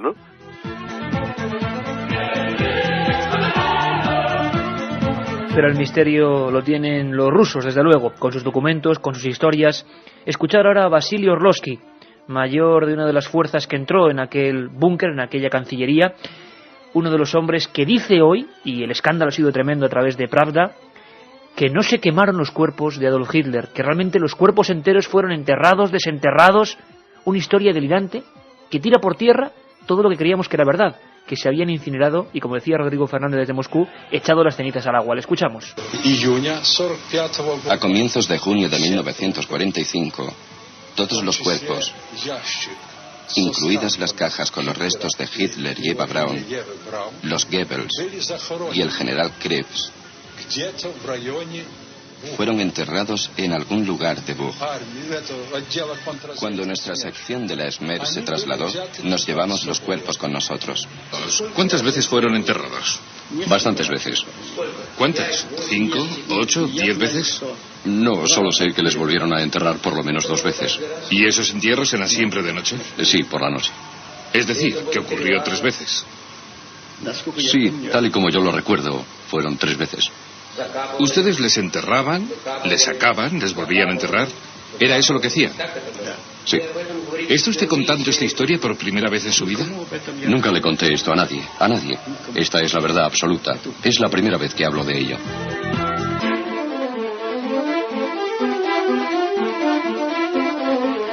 Y fíjate qué casualidad, nuestros amigos desde donde nos escuchan. Recibimos un SMS a ese 7640, palabra clave milenio, donde nos dice: hola, soy vuestro amigo Pedro el camionero. Y qué casualidad, estoy en un pueblecito a 50 kilómetros de Berlín. Amigo Pedro, nada es casualidad. José Lesta, autor de Enigma Nazi, el libro que hoy sorteamos, 5 ejemplares, miles de cosas más por contar, por supuesto, esto es solo una pincelada, pero caramba, dobles, restos que se queman, que no se queman. Yo quiero que me saque de una duda que tiene mucha gente. La foto esa que siempre sacan de Hitler con un orificio, es que ese no es Hitler. Y la siguen sacando. Efectivamente, me has leído el pensamiento, porque precisamente, bueno, esa foto sale en el libro, es una foto muy conocida, ¿no? Y es un doble de Hitler en el sentido de que los rusos estuvieron casi 10 días filmándolo, haciendo auténticos experimentos con él, porque creían que era él. Tenía un orificio de bala en la frente y hubo al final que usar a un experto en reconocimiento facial, concretamente la oreja. Parece ser que es un elemento tan raro como las huellas dactilares, y en base a cuadros, en base a fotografías de Hitler y a los restos que había allí, pues llegaron a saber que no era Hitler, ¿no? Los restos que actualmente se cree que son los de Hitler, pues la única prueba que tenemos de que son los correctos es simplemente las radiografías dentales que el ayudante del dentista de Hitler, Heusermann, pues dejó en la Cancillería. Claro, unas radiografías en medio de miles de documentos, de los cuales, bueno, pues son de dudosa procedencia, ¿no? Es un auténtico misterio. Y en cuanto también, abundando el tema de los dobles de Hitler, hay un hecho para mí muy extraño dentro del búnker, y ya hablamos dentro, y es el 30 de abril a las 2:30 de la mañana. Para que nos hagamos una idea, esto es 12 horas antes de que históricamente Hitler se suicide. Bueno, pues 12 horas antes, parece ser que llaman a todas las mujeres del servicio, a todos los sirvientes, en la segunda planta del búnker, para que se reúnan, se ponen en fila para despedir al Führer, ¿no? A Hitler. Y en ese momento, ¿qué ven? Ven una persona semiparalítica, arrastrándose, y detrás de él un personaje con una bata blanca, el doctor Stumpfegger. Pero este doctor no era un cualquiera, era un personaje, un médico, por llamarlo de alguna manera, un matasanos que trabajaba en el campo de concentración de Ravensbrück, y que era un especialista en lo que se llama la operación de cuerda de seda. Es decir, él dejaba paralíticos, intentaba volver a reactivar a muchos prisioneros de ese campo de concentración. No se sabe si tenía éxito o no, pero sí se sabe que ese hecho, 12 horas antes de que Hitler se quitara la vida, sucedió. Ese personaje no hablaba, decían las sirvientas que tenía los ojos vidriosos, la misma persona a la que aludía David Solar, Traun Junge, que era una de las secretarias de Hitler, que estuvo con él hasta el último casi minuto, fue la que taquigrafió su testamento político y personal, pues asegura que parecía que no era él, ¿no? Entonces es un auténtico misterio, y hay todo un mar de dudas, y a partir de ahí leyendas, datos y versiones contrapuestas.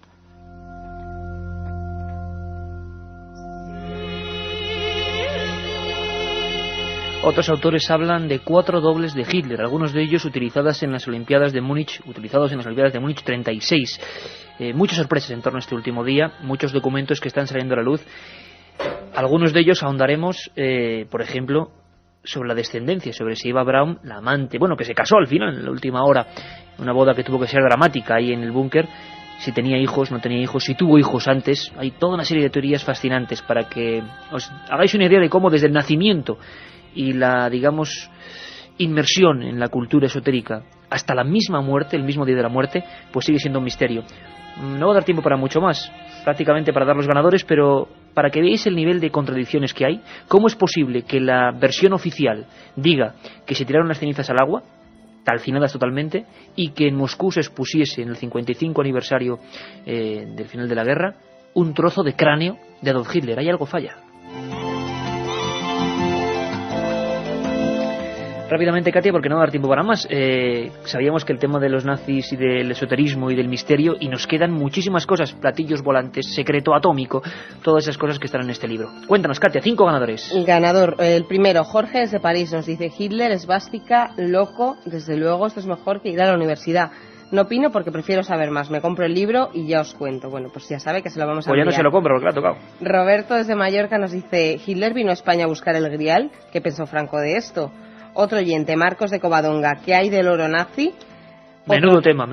Otro de los ganadores, Amparo de A Coruña: felicidades al señor Lesta, muy bueno y además paisano. Y para terminar, la última ganadora es Carol, que dice: ¿es cierto que había una guerra de signos mágicos entre Churchill y Hitler? ¿Le había preguntado antes? ¿Le ha había tocado? Preguntado antes, sí. Pues perfecto, 5 ganadores, el enigma nazi. Palermo nos preguntaba, Iker, ¿qué significa el signo que llevaban los nazis en el brazo? ¿Qué signo? ¿La esvástica se refiere? O no sé si lo hemos explicado antes con Sebastián Vázquez. De todas formas, la idea que se nos queda, se quedan muchísimos enigmas. Fijaos, y solamente cojo el índice del libro. Hablamos de platillos volantes, como os decía. Hablamos del secreto atómico terrible, de esas armas que dicen que luego se reutilizó por parte de los aliados, una tecnología extrañísima, de la criptografía. Hay quien nos pregunta por la máquina Enigma, o por ejemplo el oro nazi. Ha habido un libro, trataremos también con el autor, que es fascinante, sobre el oro de Canfranc, en la estación de Canfranc, sobre el oro nazi, ese oro que viajó por todas partes y que nadie, casi como un grial, logra identificar. José Lesta, compañero, amigo, que ha sido un placer tenerte, que esto es solo una pincelada y que desde luego, como vemos, este tema va a dar para muchos más programas, ¿verdad? Pues sí, porque bueno, es que has tocado ahora multitud de temas y estaríamos horas, ¿no? De verdad que os agradezco mucho la oportunidad de poder divulgar estos temas, y un fuerte abrazo a ti, Iker, y a todo el equipo de Milenio 3 y a todos los oyentes, ¿no?, que nos están apoyando ahí. Pues el abrazo reenviado para todos los amigos, también para Amable Paredes, el compañero que estaba allí en Cadena SER en La Coruña. Un abrazo, José Lesta, un abrazo, Carmen, Katia, Carlos, Juanma Frasquet. Ahí está el punto. Son las 2:09, esto es Milenio 3 y hemos encendido la hoguera que solo se prende en ocasiones muy determinadas. Ahora sí, Katia Rocha ha hecho el milagro, es nuestra productora de los milagros, y ahora sí estamos en penumbra. Yo he estado un poco inquieto porque Milenio 3 es la penumbra absoluta del estudio 1, las sillas vacías, el piano siempre silencioso, esperemos que un día no se ponga repentinamente a tocar, como en el caso de Sevilla. Todo el equipo, Carlos Barroso, Katia por supuesto, Carmen, buenas madrugadas otra vez. Buenas madrugadas de nuevo, Iker. Este vuestro amigo Iker Jiménez, y el que ha encendido la mecha de esta hoguera en mitad de África, nuestro comandante Juanma Frasquet. Y es que alrededor de esos leños ardientes, los exploradores de verdad se juntan, a veces con los masái, con los pigmeos, con diferentes tribus, diferentes historias, y casi siempre los mismos miedos. Y se habla de ello, y se comentan historias, cosas, sucesos, leyendas y realidades. Historias como la que hoy nos ha congelado un poco el corazón a todos. La presencia de los auténticos caníbales, los comedores de hombres. Y para hilar todo esto un poco más, por las preguntas que estáis haciendo al 7640, palabra milenio y espacio, vamos a preguntarle al forense José Antonio García Andrade. Está bien, el canibalismo mágico, ritual, eso ocurre, pero por ejemplo en España ha pasado. ¿Usted ha tenido en su consulta, ha estudiado casos de este tipo? Y de verdad, Carmen, que lo que viene es fuerte. ¿Tú te acuerdas de la leyenda del hombre Dounto? El sacamantecas no que comerciaba con manteca, sino que devoraba las mantecas de la gente. Y que hubo varios casos hasta los años 60 en España, ¿te acuerdas, no? Sí, sí que me acuerdo. Además, las leyendas que se contaban en torno a su figura, incluso para dar miedo a los niños. Se decía que iba a venir el hombre del unto, ese hombre que se comía la grasa de los niños. Hoy estamos haciendo ese viaje constante entre el mundo civilizado, entre comillas, y el mundo indígena, para comprender por qué a veces el hombre se convierte en el peor demonio y hace estas cosas. escuchamos al doctor Andrade porque es apasionante. Él tuvo que tratar quizá al último caníbal español, el hombre do Unto. El Homo do Unto, que era aquel criminal en serie, lo que pasa es que entonces no se llamaba criminal en serie, que se alimentaba de la grasa de los niños. Él era un personaje gallego, por eso se llamaba el Homo do Unto, el hombre de la grasa, que se alimentaba de la grasa de las pobres víctimas suyas. Sí lo he tenido de vampirismo en el sentido de un sujeto de un cociente intelectual muy bajo, muy pobre, que se alimentaba de la sangre de sus víctimas, a las que hería, a las que con un cuchillo las rajaba, y entonces se ponía a chupar y a alimentarse de la sangre. Era un personaje muy cruel, muy primitivo, con un cociente intelectual muy pobre, y quizá ese es un personaje que le tengo descrito en uno de mis libros, pero como canibalismo.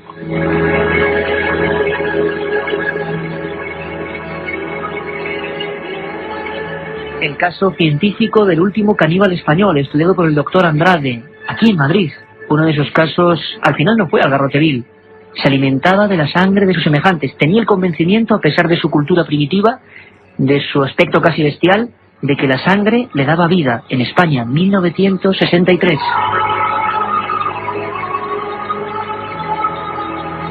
Y en este estudio, uno de la cadena SER, ya en penumbra, como digo, con buenos amigos, con documentos, con historias, con armonía, con la hoguera ya encendida, viajamos a África. Estamos hablando de Yengui, la película de José Manuel Novoa, y tenemos aquí a José Manuel Novoa y a Fernando González Siche, los dos de Traslove Films. Vamos a hablar de hombres, de caníbales, de animales, de todo un mundo prohibido que se oculta ahí, en lo más profundo de la selva. Y es que, José Manuel, hablaba el doctor Andrade de un caso español, la sangre. Volvemos a la sangre como elemento absolutamente clave. Yo recuerdo en vuestra última visita que hablabais de un brujo que tenía ebú, como tú decías, una especie de poder, una especie de cosa extraña de brujería, y para calmarlo, para saciarlo, para lo que fuese, bebía sangre y comía huevos crudos con sangre. ¿Te has encontrado historias de tipo en este rodaje de Yengui también?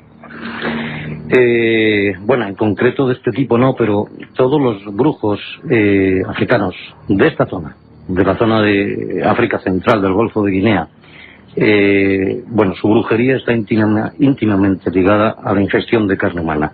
Y esa ingestión de carne humana está íntimamente ligada a lo que tú estabas hablando, al ebú.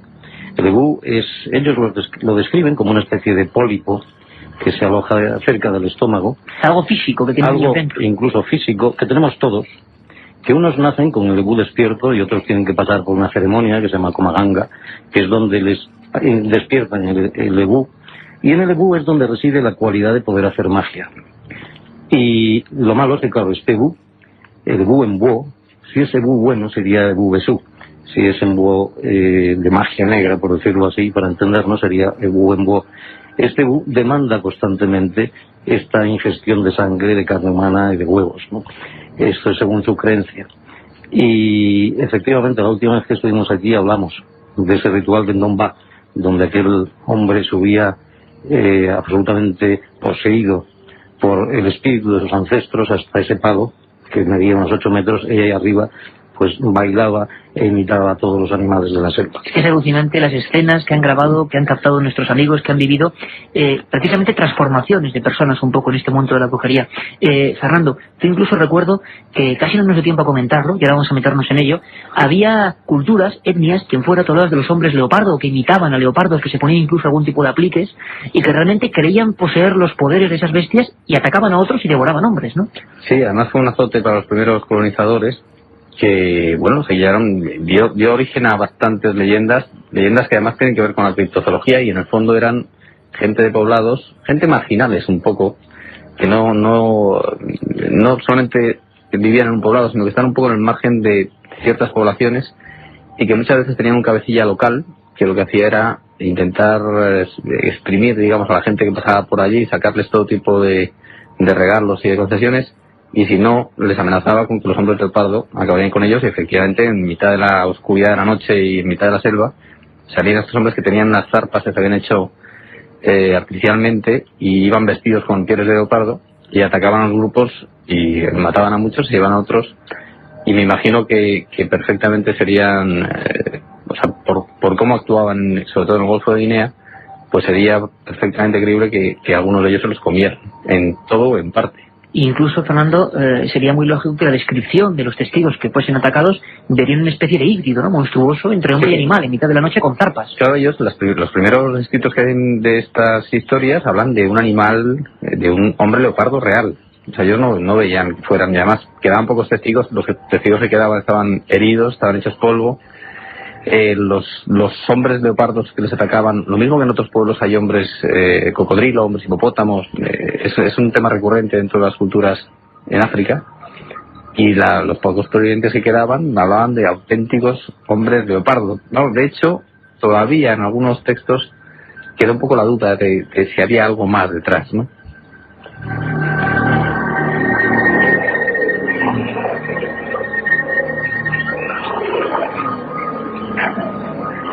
Estamos ya en plena selva buscando esas historias tan alucinantes que de vez en cuando nos llevan, como decía Fernando, al terreno tan fino, tan invisible a veces, entre la realidad, la ficción, la creencia, lo probable. Muchas veces la historia de los devoradores de hombres, de estas etnias salvajes, extrañas, de estos caníbales, de esta especie de hombres mitad espíritu, mitad maléfico, se transmiten de abuelos a padres, de padres a hijos. No dejan, por supuesto, testimonio más sólido que ese, la tradición oral. Si pudiéramos viajar hasta un momento en el que un abuelo le cuenta, por ejemplo, a un nieto por dónde no tiene que ir, dónde pueden surgir los hombres que devoran a sus semejantes, sería, por ejemplo, este, que hemos rescatado de ese magnífico trabajo de Yengi, el dios del sueño. Escuchamos. Hacía mucho que no encontrábamos los restos de sus rituales, pero sabíamos que algún día volverían. Baba, ¿quiénes son los comehombres? Son malos. Son hombres malos de distintas tribus bantúes. Son amigos de los espíritus de la oscuridad, a los que tienen que pagar con sangre de hombre las cosas que les piden. Menos definición, ¿no, José Manuel? El hombre auténtico de los de allí, claro, está por supuesto traducido, pero si viéramos la imagen ahora mismo, sería ese hombre pigmeo, jefe de su clan, ¿no? Transmitiendo a los suyos ya unas primeras leyes de comportamiento. Hay que tener mucho cuidado, ¿no? Efectivamente.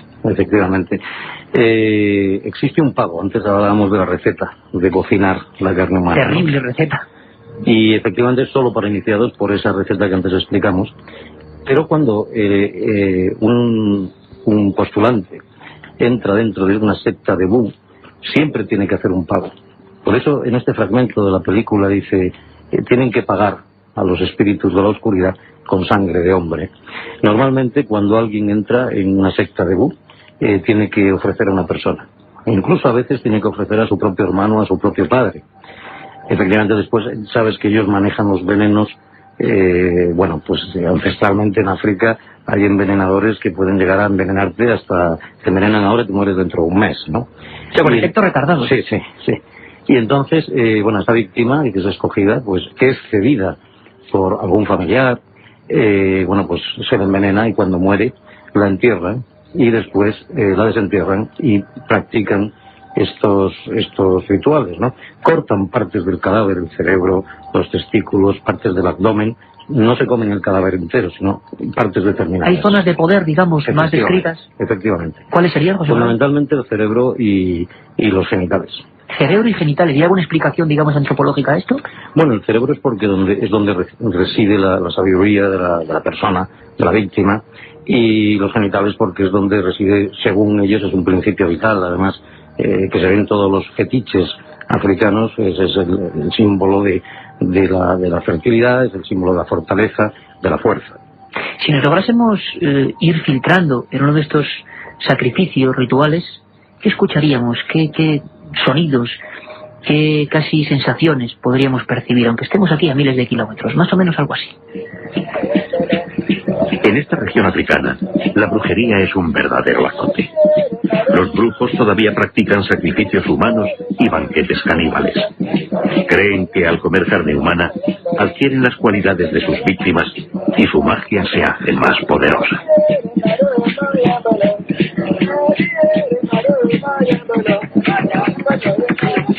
Esta especie de danzas y de historias grabadas in situ allí, repito, que tienen una fuerza tremenda. Se acaba alterando un poco la conciencia de José Manuel cuando uno repite determinados acordes. Hay una especie como de, digamos, geometría de la música, ¿no? Que lo hacen perfectamente para saber cómo entrar en un trance determinado, provocar una serie de fenómenos extraños en las personas. Todo esto ocurre, ¿no? Efectivamente, y además se ayudan de sustancias como la iboga, sustancias como la banga, que es el cannabis, es un cannabis muy fuerte que se da en esta región africana, y efectivamente entran en estados alterados de conciencia y, según ellos, son poseídos por los espíritus que invocan. Yo particularmente no creo del todo en el espiritismo, pero sí creo en los efectos que producen estas fuerzas o estos estados alterados de conciencia. Estados alterados de conciencia. Carmen, ¿qué preguntas van llegando? Porque ahora vendrá Katia más o menos a las 2:30 con un montón de cosas. 7640. ¿Están llegando opiniones a favor, en contra? Pues a ese 7640, ya sabéis, palabra clave, milenio, espacio, y el texto que queráis. Nos han llegado pues muchas opiniones y algunas preguntas, como la de Guiller de Navia, que nos dice: ¿sabéis si la tribu de los indios Yanomami, que habitan las orillas del río Orinoco en Sudamérica, tiene una tradición de canibalismo? Hombre, al menos eso decían. Yo no sé qué opináis vosotros, si conocéis personalmente la historia, pero parece ser que según Holocausto Caníbal, y bueno, yo he encontrado antropólogos que decían lo contrario, es decir, que no eran caníbales, y sin embargo antiguos escritos que decían que sí, que eran personas que se comían unos a otros, ¿no? Yo pienso que no, que los Yanomamis no son caníbales. Han sido una tribu fiera, ha sido una tribu que ha practicado unos combates feroces, realmente feroces, pero yo no tengo datos de que los Yanomamis hayan sido nunca caníbales. Nunca, teniendo en cuenta que casi toda la humanidad, nuestros abuelos, tatarabuelos, tatarabuelos, hay estudiosos que opinan que todas las culturas proceden de pueblos que sí practicaban el canibalismo. Y ahí tienes a la puerca, que te lo demuestra. Directamente. Es muy curioso porque lo que sí hizo daño a esta etnia, imagino entonces, fue la película Holocausto Caníbal, ¿no? Que les ponía como personajes caníbales brutales a los Yanomami y que difundió esa imagen por todo el mundo. Parece ser que hay también una especie de escenografía en las acciones de estos devoradores de la noche, devoradores de hombres, hombres de los árboles, si he oído alguna ocasión, o hombres leopardo, como nos contaba Fernando hace un momento. Escuchadme atentamente. Mientras cazaban, descubrieron un misterioso techado. Era terrible. Habían vuelto. Aquella construcción escondida era un elic de los brujos. Hacía poco que lo habían utilizado para comer carne de hombre. Nuestra situación empeoraba. Los comehombres habían vuelto.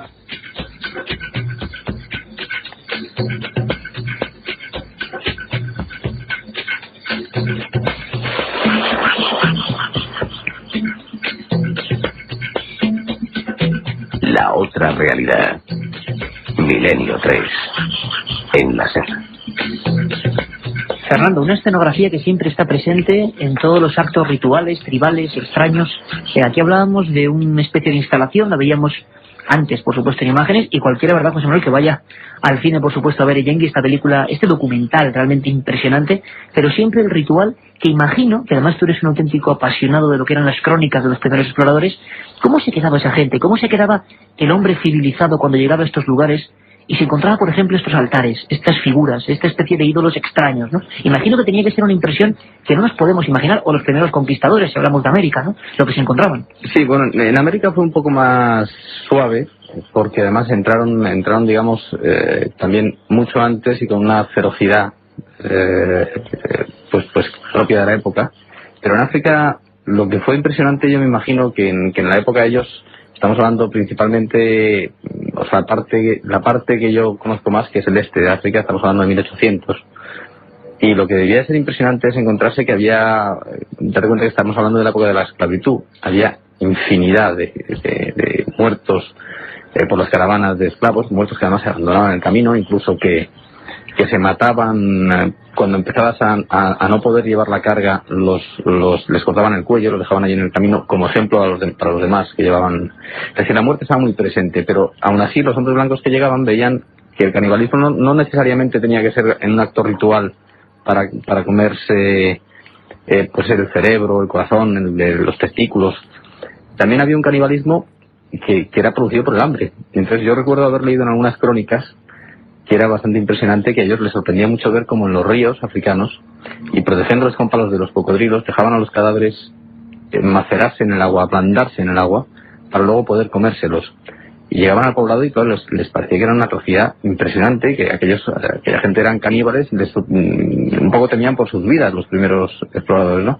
Y luego resulta que eran pueblos que lo único que pasa es que pasaron unas hambrunas tremendas y se veían, una vez más volvemos a la pregunta de si usted pasa realmente una situación muy apurada de hambre, y no solamente uno, sino sus hijos, su familia, pues claro, esta gente se comía a los de su propio pueblo, incluso los muertos por hambre.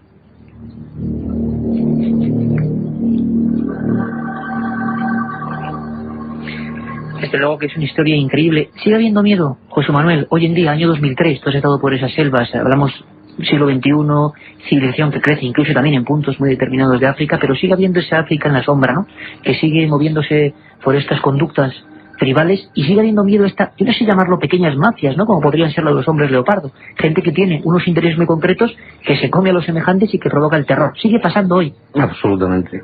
Y sobre todo en las ciudades, ¿eh? Sobre todo en las ciudades. Sobre todo en las ciudades. Bueno, ¿y cómo se explica esa especie de paro? Sí, porque, como te he dicho antes, esto no es una práctica de unos caníbales que están en el bosque metidos. Pero los pigmeos, por ejemplo, nunca han comido carne humana, ¿no? Y son los auténticos habitantes del bosque africano. No, es para medrar, es para mejorar, o es por simplemente, por incluso cosas políticas, ¿no? Bueno, no todo el mundo ha conocido cuando Idi Amin abrieron su palacio y llegaron a la despensa y de manera tenía miembros humanos, ¿no? O el caso de Bokassa. Bokassa es uno de los más célebres, quizás. Uno de los más célebres, o Francisco Macías en Guinea.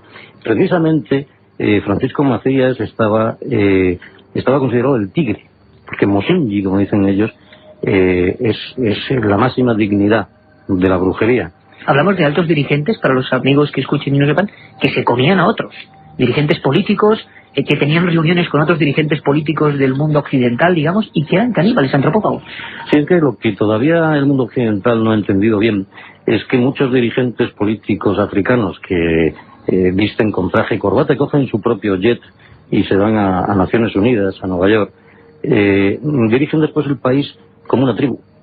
Son jefes de tribu donde, por ejemplo, en el caso de Obiang Nguema, en Guinea, quien manda realmente es el Consejo de Ancianos de Mongomó, de su pueblo natal. Y bueno, una de las cosas que es tradicional es, por ejemplo, entre los Esangayón Fangentumu, que es de la tribu a la que pertenece Obiang Nguema, pues es el poder, cuanto más matas, más poder tienes. Cuanto más matas, más poder vas acumulando, ¿no? Efectivamente, efectivamente. Y bueno, se han dado casos como, por ejemplo, en las últimas elecciones, que aunque estaban absolutamente amañadas, hasta las urnas eran de madera, pues cuando llegó un líder de la oposición, Andrés Moisés Mbá, pues el que capturó a Macías en el golpe de Obiang, simplemente por el hecho de poder capturar a Macías, porque Macías se escondió en el bosque, se fue a su cueva con sus fetiches, y ningún militar era lo suficientemente valiente para entrar en el bosque y aprenderlo. Y entonces el teniente Motú, que se había criado aquí en España, en la Academia de Zaragoza, era absolutamente occidental en sus formas de pensar, entró y le detuvo, y desde ese momento, ten en cuenta que detuvo al tigre, desde ese momento pensaron que era un hombre con unos grandes poderes. Teniente Motú, y me remito otra vez a cuando llega este líder de la oposición, era del partido del líder de la oposición, Andrés Moisés Mbá, y los hermanos de Obiang, pensando, ya te digo, pese a que tenían amañadas las elecciones, pensando que ese poder se lo iba a transmitir a Andrés Moisés Mbá y iba a ganar las elecciones, lo capturaron en el mismo hall del hotel y lo empezaron a interrogar porque creían al principio que el poder de este teniente residía en algún amuleto, en algún bastón, en alguna medicina que tenía. Como este hombre, pues no, empezaron a torturarlo y no cantaba, realmente no tenía nada. El poder. Pues pensaron que el poder lo tenía dentro y entonces lo mataron y se lo comieron en Mongomó, en el pueblo del presidente Obiang, donde el propio presidente Obiang participó en el ritual, y todos sus ministros, solo los que eran de su propio clan, hicieron lo que se llama un pacto de sangre.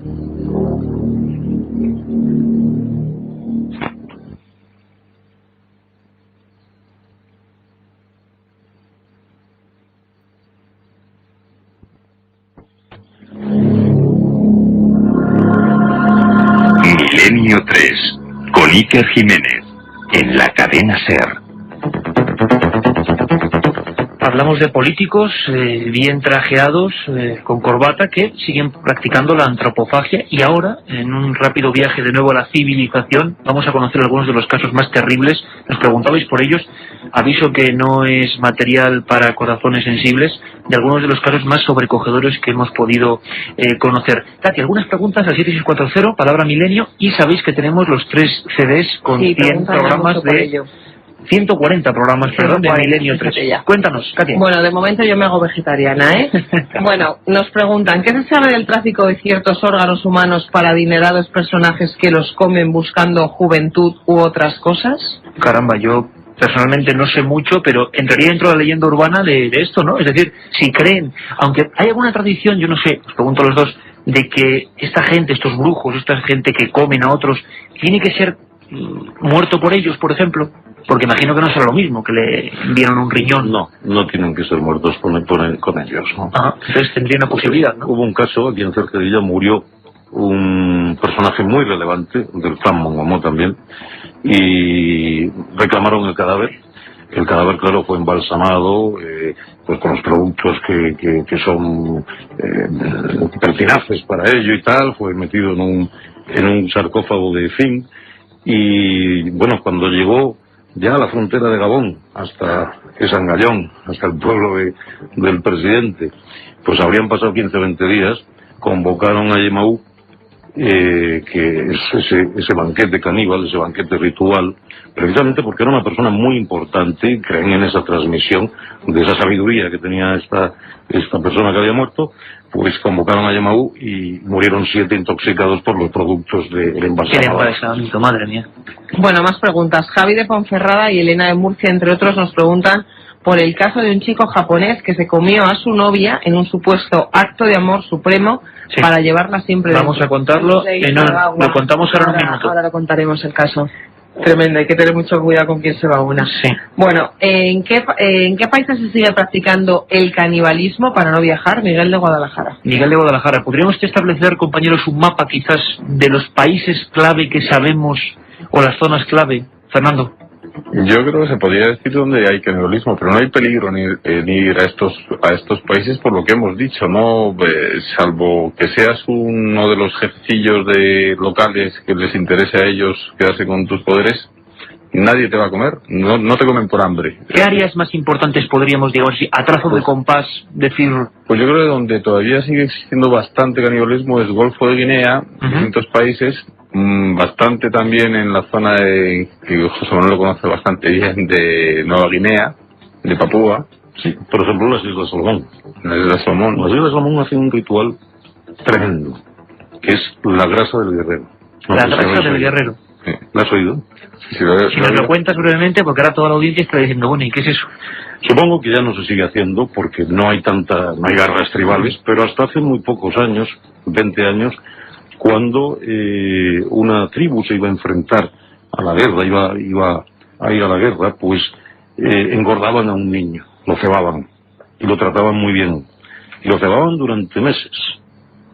Cuando ya estaba bien gordito, se acercaba a la batalla, lo ataban en el palo central del poblado y comenzaban una danza atroz con máscaras y empezaban a asustarlo, a aterrorizarlo.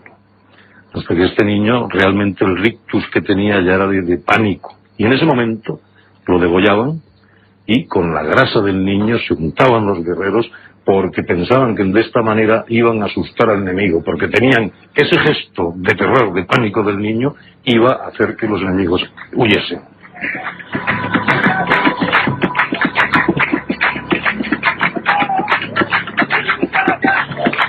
Estamos en pleno África Negra. Aparte de África, Fernando, en otros países decían que Oceanía y alguna parte de América todavía podría estar... En Sudamérica yo también lo he leído y he oído, pero en ninguno de los viajes que yo he hecho he visto ningún tipo de canibalismo ni de indicios. En Oceanía sí que se sigue practicando, pero como te decía, ritualmente. Ritualmente. Sí, no hay peligro para el viajero. También nos preguntan que si es verdad que el abuelo de Ronald Reagan era caníbal. Dice, por cierto, no lo sabemos. Yo me comería a la presentadora de Milenio 3. Bueno, cada uno se quiere comer lo suyo.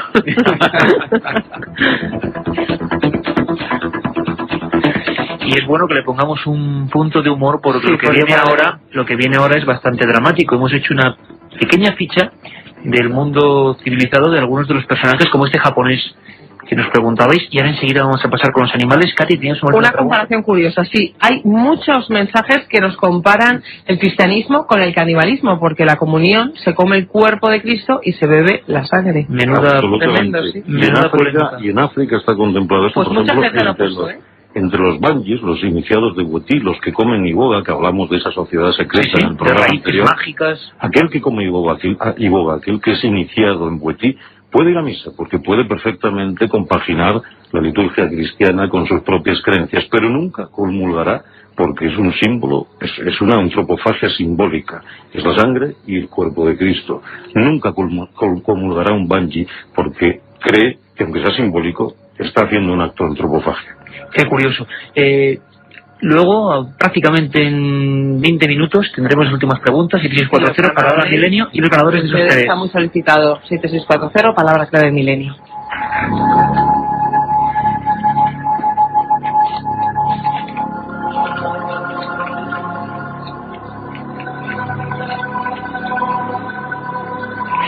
Y ahora he escuchado atentamente, como siempre digo, habitualmente, porque en Milenio 3 somos capaces de pasar de un momento de distinción como el que hemos tenido, menos mal, porque si no esto sería tremendamente crudo, para adentrarnos rápidamente en apenas 5 minutos, para luego conocer esos animales, el ranking de animales realmente peligrosos a los que estos amigos exploradores han enfrentado más de una vez. ¿Cuántas preguntas sobre qué animal puede comer de verdad hombres? Bueno, todo eso lo vamos a intentar resolver o aproximarnos en esta noche africana, americana, oceánica, en esta noche de misterio realmente. Escuchad, como os digo, porque vamos a hacer un breve anexo de esos casos a nivel criminológico que podrían ser los caníbales verdaderos del siglo XX.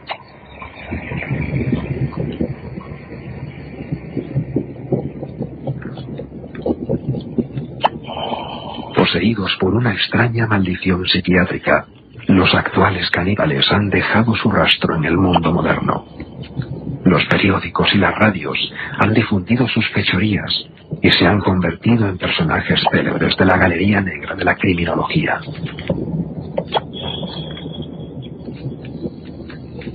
Estos carniceros humanos representan lo más oscuro de la mente. Sus casos, una muestra viva de atavismo y conducta tribal que aún permanece latente, oculta dentro de nuestro ser.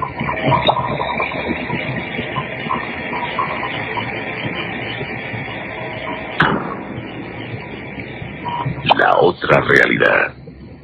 Milenio 3. En la SER.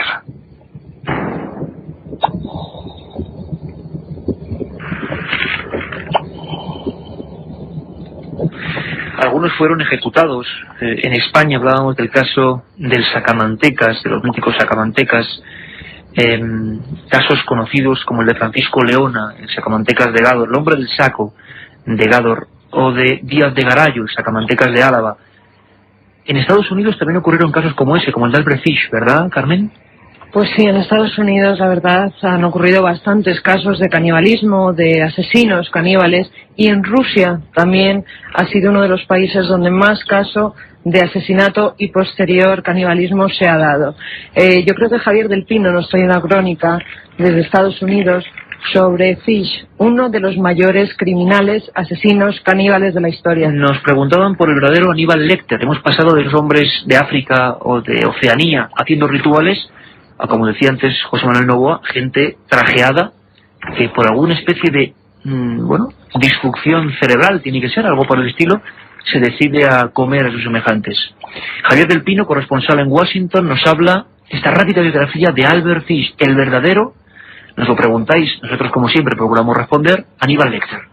Buenas noches. En su biografía familiar, Albert Fish tenía una genética compleja, demencias, psicopatías, alcoholismo. Todavía joven comenzó a desarrollar una fascinación hacia el sadismo, idolatraba a los asesinos en serie y guardaba como si fueran triunfos los recortes de prensa con las noticias de sus crímenes. Antes de cumplir 20 años ya era un habitual en los círculos de prostitución homosexual de Washington y después se mudó a Nueva York. Cuenta la policía que a esa época pertenecen sus primeros crímenes, desde violaciones a niños hasta asesinatos premeditados. Se obsesionó después por la religión, por el bien y por el mal, y llegó a la conclusión de que la única manera de purificar sus maldades era mediante el sufrimiento personal y el dolor. Entre automutilaciones y castigos corporales a sí mismo, Albert Fish seguía matando. Sus víctimas sufrían castraciones y amputaciones, y Fish contó al final de su vida que preparaba comidas con trozos de los cadáveres. Los archivos de la época no permiten establecer el número de víctimas y la justicia tampoco pudo comprobarlo. Unos hablaban de varios centenares, aunque la cifra real puede acercarse más bien a 50. Detenido en varias ocasiones, la policía solo lograba ingresarlo en psiquiátricos porque eran incapaces de demostrar sus crímenes, hasta que cometió un error. Envió una carta a la madre de una de sus víctimas en la que contaba cómo había disfrutado comiéndose la carne de la niña a la que había asesinado. Fue ejecutado en 1966, era conocido como el vampiro de Brooklyn y es, según los historiadores, el auténtico Hannibal Lecter del Silencio de los Corderos. El vampiro de Brooklyn, como hubo un vampiro de Düsseldorf, como hubo Peter Kürten, el vampiro de Londres, hubo muchos casos que podríamos diagnosticar como canibalismo. El forense José Antonio García Andrade nos habla rápidamente del último que tuvimos en España y que él pudo también tratar.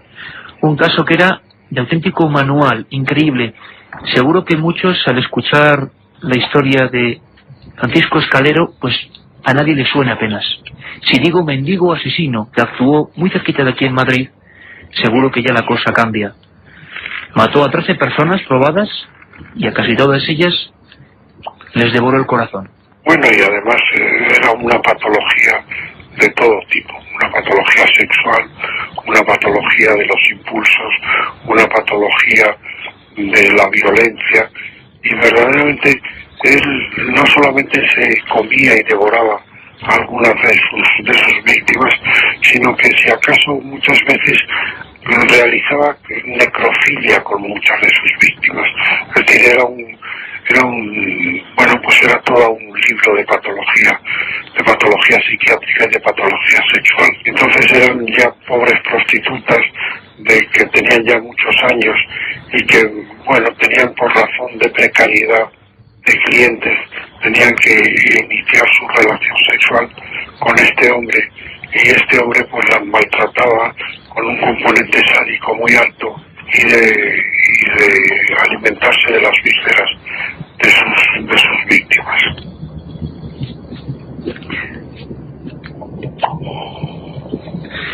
Como un goteo de sangre, realmente suena esto. Carmen, nos preguntaban por un japonés chino auténticamente diabólico, que encima ha tenido la osadía, porque yo hay cosas que ya no entiendo, de hacer un libro de su autobiografía. Un japonés o chino, repito, no lo sé exactamente ahora mismo. Nos preguntaban al 7640 y tú tienes la respuesta. Cuéntanos la historia de ese hombre. Sí, incluso un apunte antes en cuanto a Albert Fish.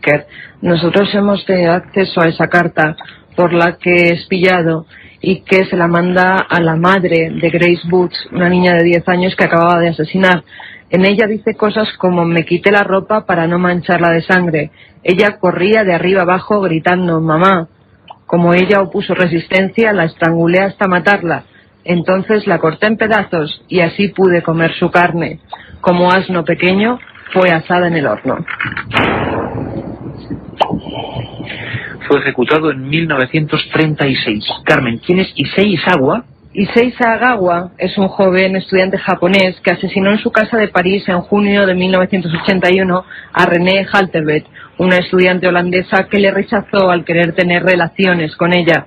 Posteriormente mutiló su cuerpo, el cual fue cocinado poco a poco, y mientras se lo comía oía la voz de la chica, que días antes había grabado en una cinta.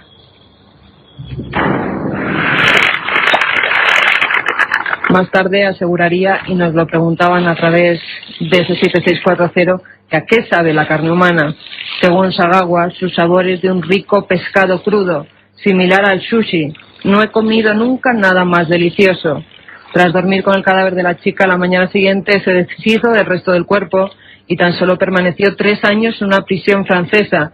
Pudo regresar a su Japón natal. Cuando llega a su país, cuando llega a Japón, él se empieza a preguntar sobre el origen de su canibalismo y recuerda, y él escribe en su propia biografía, que a los 4 años le pregunté a mi niñera por qué no se podía comer carne humana.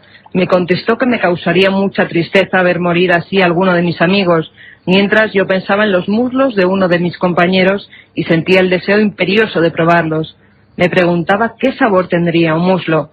Sagawa además dirigió un corto titulado Quiero ser comido, en el que la actriz principal era muy parecida a la chica a la que asesinó, y además se muestran violentas escenas de mutilaciones, de sangre, y terminan con la antropofagia. También escribió una novela basada en su propia historia que se llama En la niebla, y narra paso a paso cómo fue ese macabro crimen. En la niebla.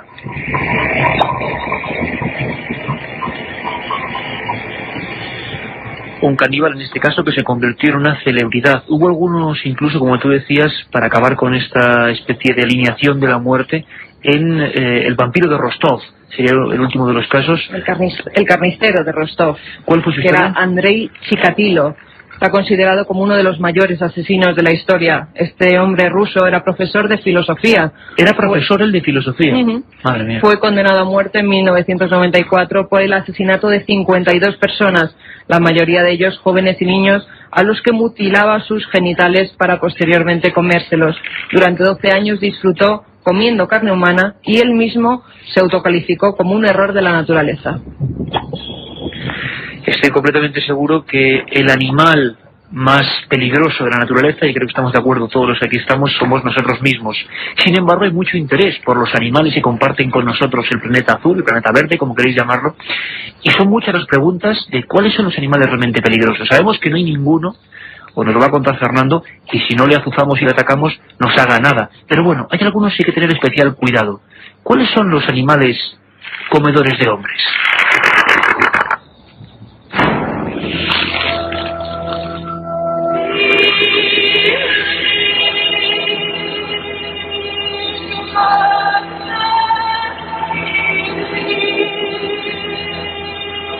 Compartimos el planeta con animales que también sienten apetencia por la carne humana. Un grupo selecto de criaturas que todos los conocedores de la naturaleza subrayan en rojo por su peligro y violencia.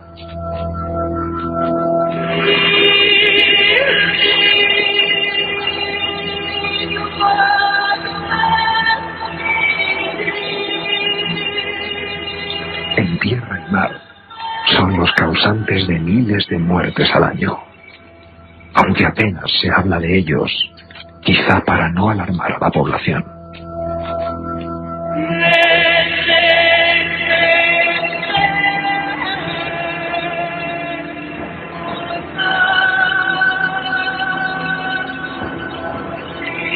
Milenio 3, con Iker Jiménez, en la cadena SER.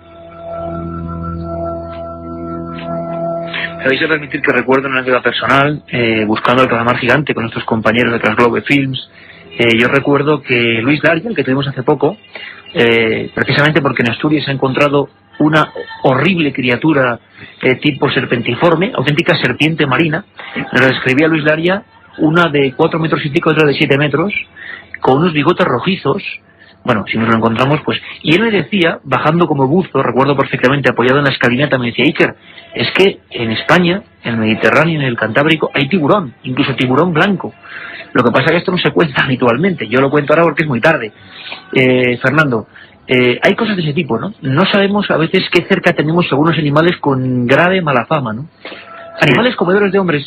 Animales potencialmente comedores de hombres. Yo diferenciaría dos cosas. Animales que te pueden comer como parte de su comida y animales que se acostumbran a comer a personas y se convierten en auténticos devoradores de hombres. Ajá. Un tiburón blanco, por ejemplo, es un animal que te puede comer perfectamente. Es el superpredador del mar. ¿Y lo hay en España? Lo hay en España, en todos los mares de España, en todas las costas de España. Bien. Pero en España viene siguiendo a los atunes, que son animales de sangre fría y con forma de pez, y por lo tanto prácticamente no causan, solo de vez en cuando.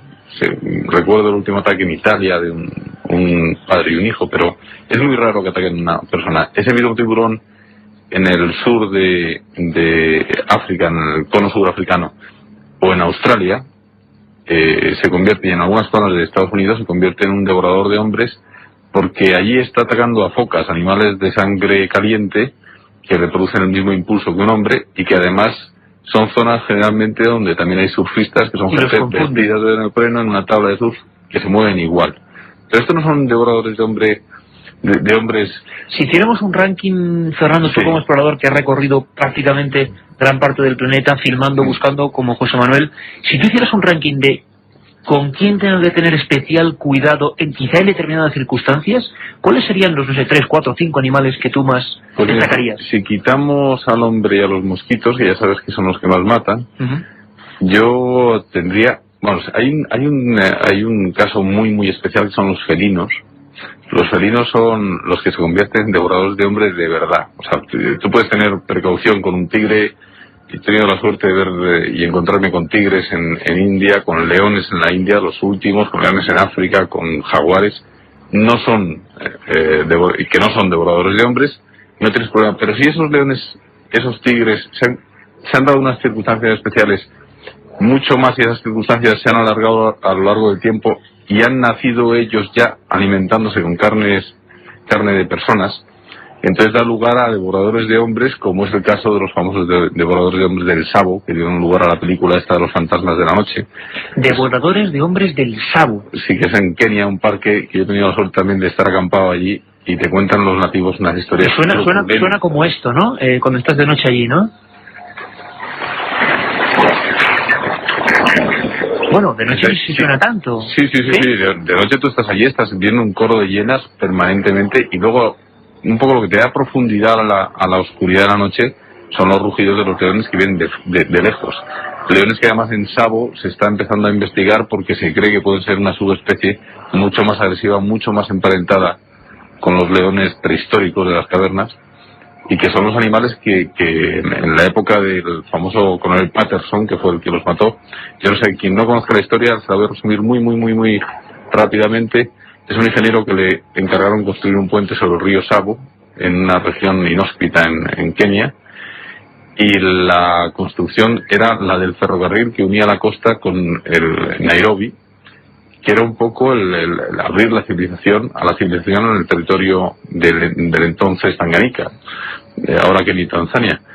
Bueno, la obra se paró porque había dos leones que les llamaban el fantasma y la oscuridad, que se dedicaron a devorar a la gente que construía el ferrocarril, y no eran capaces de matarlos, y además se comportaban de una forma muy rara. Decían que almacenaban a los cadáveres. Hay un momento trágico en la narración de Patterson cuando lo cuenta en su diario, que descubre una cueva donde está cubierta de esqueletos. Eso no lo hace ningún león, ¿no? Luego hay otra historia, se descubrió que era un cementerio de taitas, de gente de la zona, pero el caso es que estos devoradores mataron a 135 indios y un número indeterminado de personas. 135 personas. Y es terrible leer en la crónica de Patterson. Yo recuerdo, hay un momento muy especial que él le pilla por la noche el ataque de uno de estos leones. Él no sabía dónde dirigirse, pero los quería cazar para que su gente no se le fuera y pudiera acabar la obra. Y hay un momento en que le pilla por la noche un ataque del león, coge a uno de sus capataces, se lo lleva fuera de la bomba de espinos de la barrera de espinos que habían hecho, y él, como no puede ver porque está de espaldas a un árbol, y oyendo, y describe lo terrible que es para él oír cómo el león se va comiendo, cómo se crujen los huesos de ese capataz que él conocía y que quería, y cómo nota la satisfacción del león que empieza a ronronear cuando arranca la piel a lametazos y se bebe la sangre.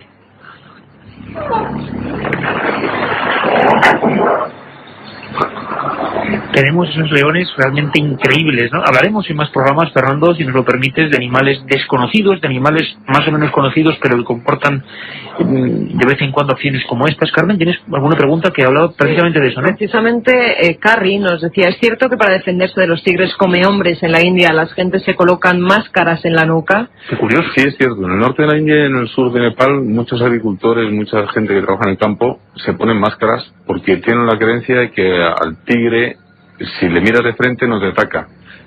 Y bueno, el tigre generalmente no te ataca, si no es, como decíamos antes, un devorador de hombres. Y si lo es, si tienes la desgracia de coincidir con uno que ha probado por distintas circunstancias, que sería para hablar largo y tendido, de qué convierte a los animales en devoradores de hombres, pero si te encuentras con uno realmente, un devorador de hombres, como los que mataba a Jim Corbett, el famoso, como este terrible tigresa de Champawat, que es una tigresa que mató 500 personas. 500 personas, un solo animal. Un solo animal, y que las devora, y además te describe, vamos, ya te digo que sería para hablar largo y tendido, porque te va describiendo como en algunos poblados no podían defenderse y se veía, él llegó a presenciar como un tigre se alejaba con una niña gritando todavía en la boca, y les preguntaba, pero ¿cómo no reaccionáis? ¿Cómo no hacéis algo? Decían, es que contra ese tipo de tigres no se puede reaccionar porque ellos pensaban que estaban poseídos por espíritus, ¿no? Contra un devorador de hombres de este tipo, una máscara no te serviría de nada, porque está acostumbrado a saber lo que es un hombre, sabe lo fácil que es matarlo, sabe que es infinitamente más fuerte, oye mejor, ve mejor, trepa mejor, y no dudaría ni un instante en matarte y devorarte, ¿no? Yo creo que el tema merece la pena como para ampliarlo realmente y hablar de peligro, bueno, entre comillas, ¿no? En tierra, mar y aire. Vamos con las últimas preguntas, Katia, que ha habido 7640. Bueno, más que nada he elegido ya los ganadores, porque ese CD con 140 programas de Milenio 3 está muy solicitado. Dice, por ejemplo, Jesús Aldea de Pamplona, yo no comería carne humana, ni loco, aunque por los CDs de Milenio 3. ¿Sabéis si estrenan la película en Pamplona? ¿Están en la película en Pamplona? Un poco más adelante. De momento, Yankee está en Madrid y en Barcelona en los cines Verdi, a partir de hoy. Pues nos lo han pedido también en Sevilla, en Zaragoza, bueno, en un montón de ciudades. Otro de los ganadores, Alicia de Sevilla. Iker, necesito ese CD, soy una gran admiradora tuya, suerte. Bueno, pues a ella le damos otro CD, ¿no? Venga, vamos, la lista está muy desesperada. Y por último, que me perdone Mariano Revies si está escuchando, dice, muy buenas noches a todos, sois únicos, trabajo los viernes por vosotros. Si me toca el regalo, contar con unas botellas de vino Valdepeñas. Lo siento, pero se lo doy a él.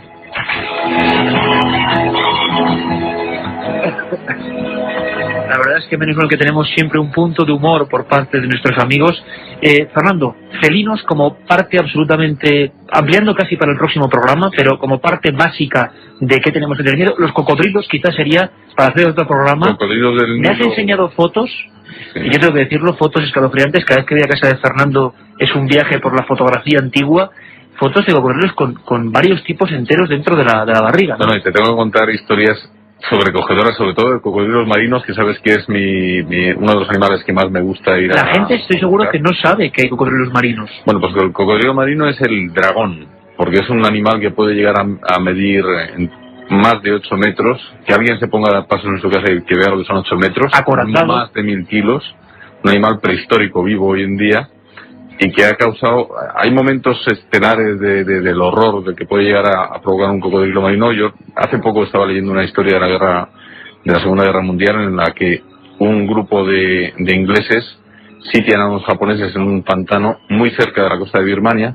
Ellos intentaban huir para escaparse de la prisión inglesa a través de esa ciénaga y llegar a la costa birmana, y les cayó la noche, y durante la noche los ingleses oyeron un auténtico chapoteo espantoso lleno de gritos. Eran más de 1000 japoneses y solo rescataron con vida 22. Durante la noche se zamparon, mataron al resto de los cocodrilos marinos. Sushi.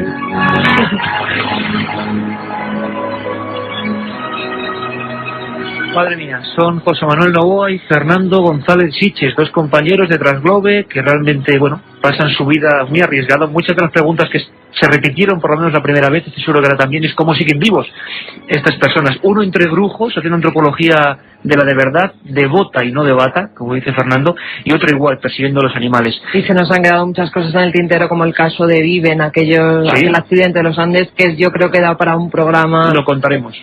Mucha gente nos preguntaba, ¿la película de Holocausto Caníbal se llamaba? Sí. ¿Se puede encontrar?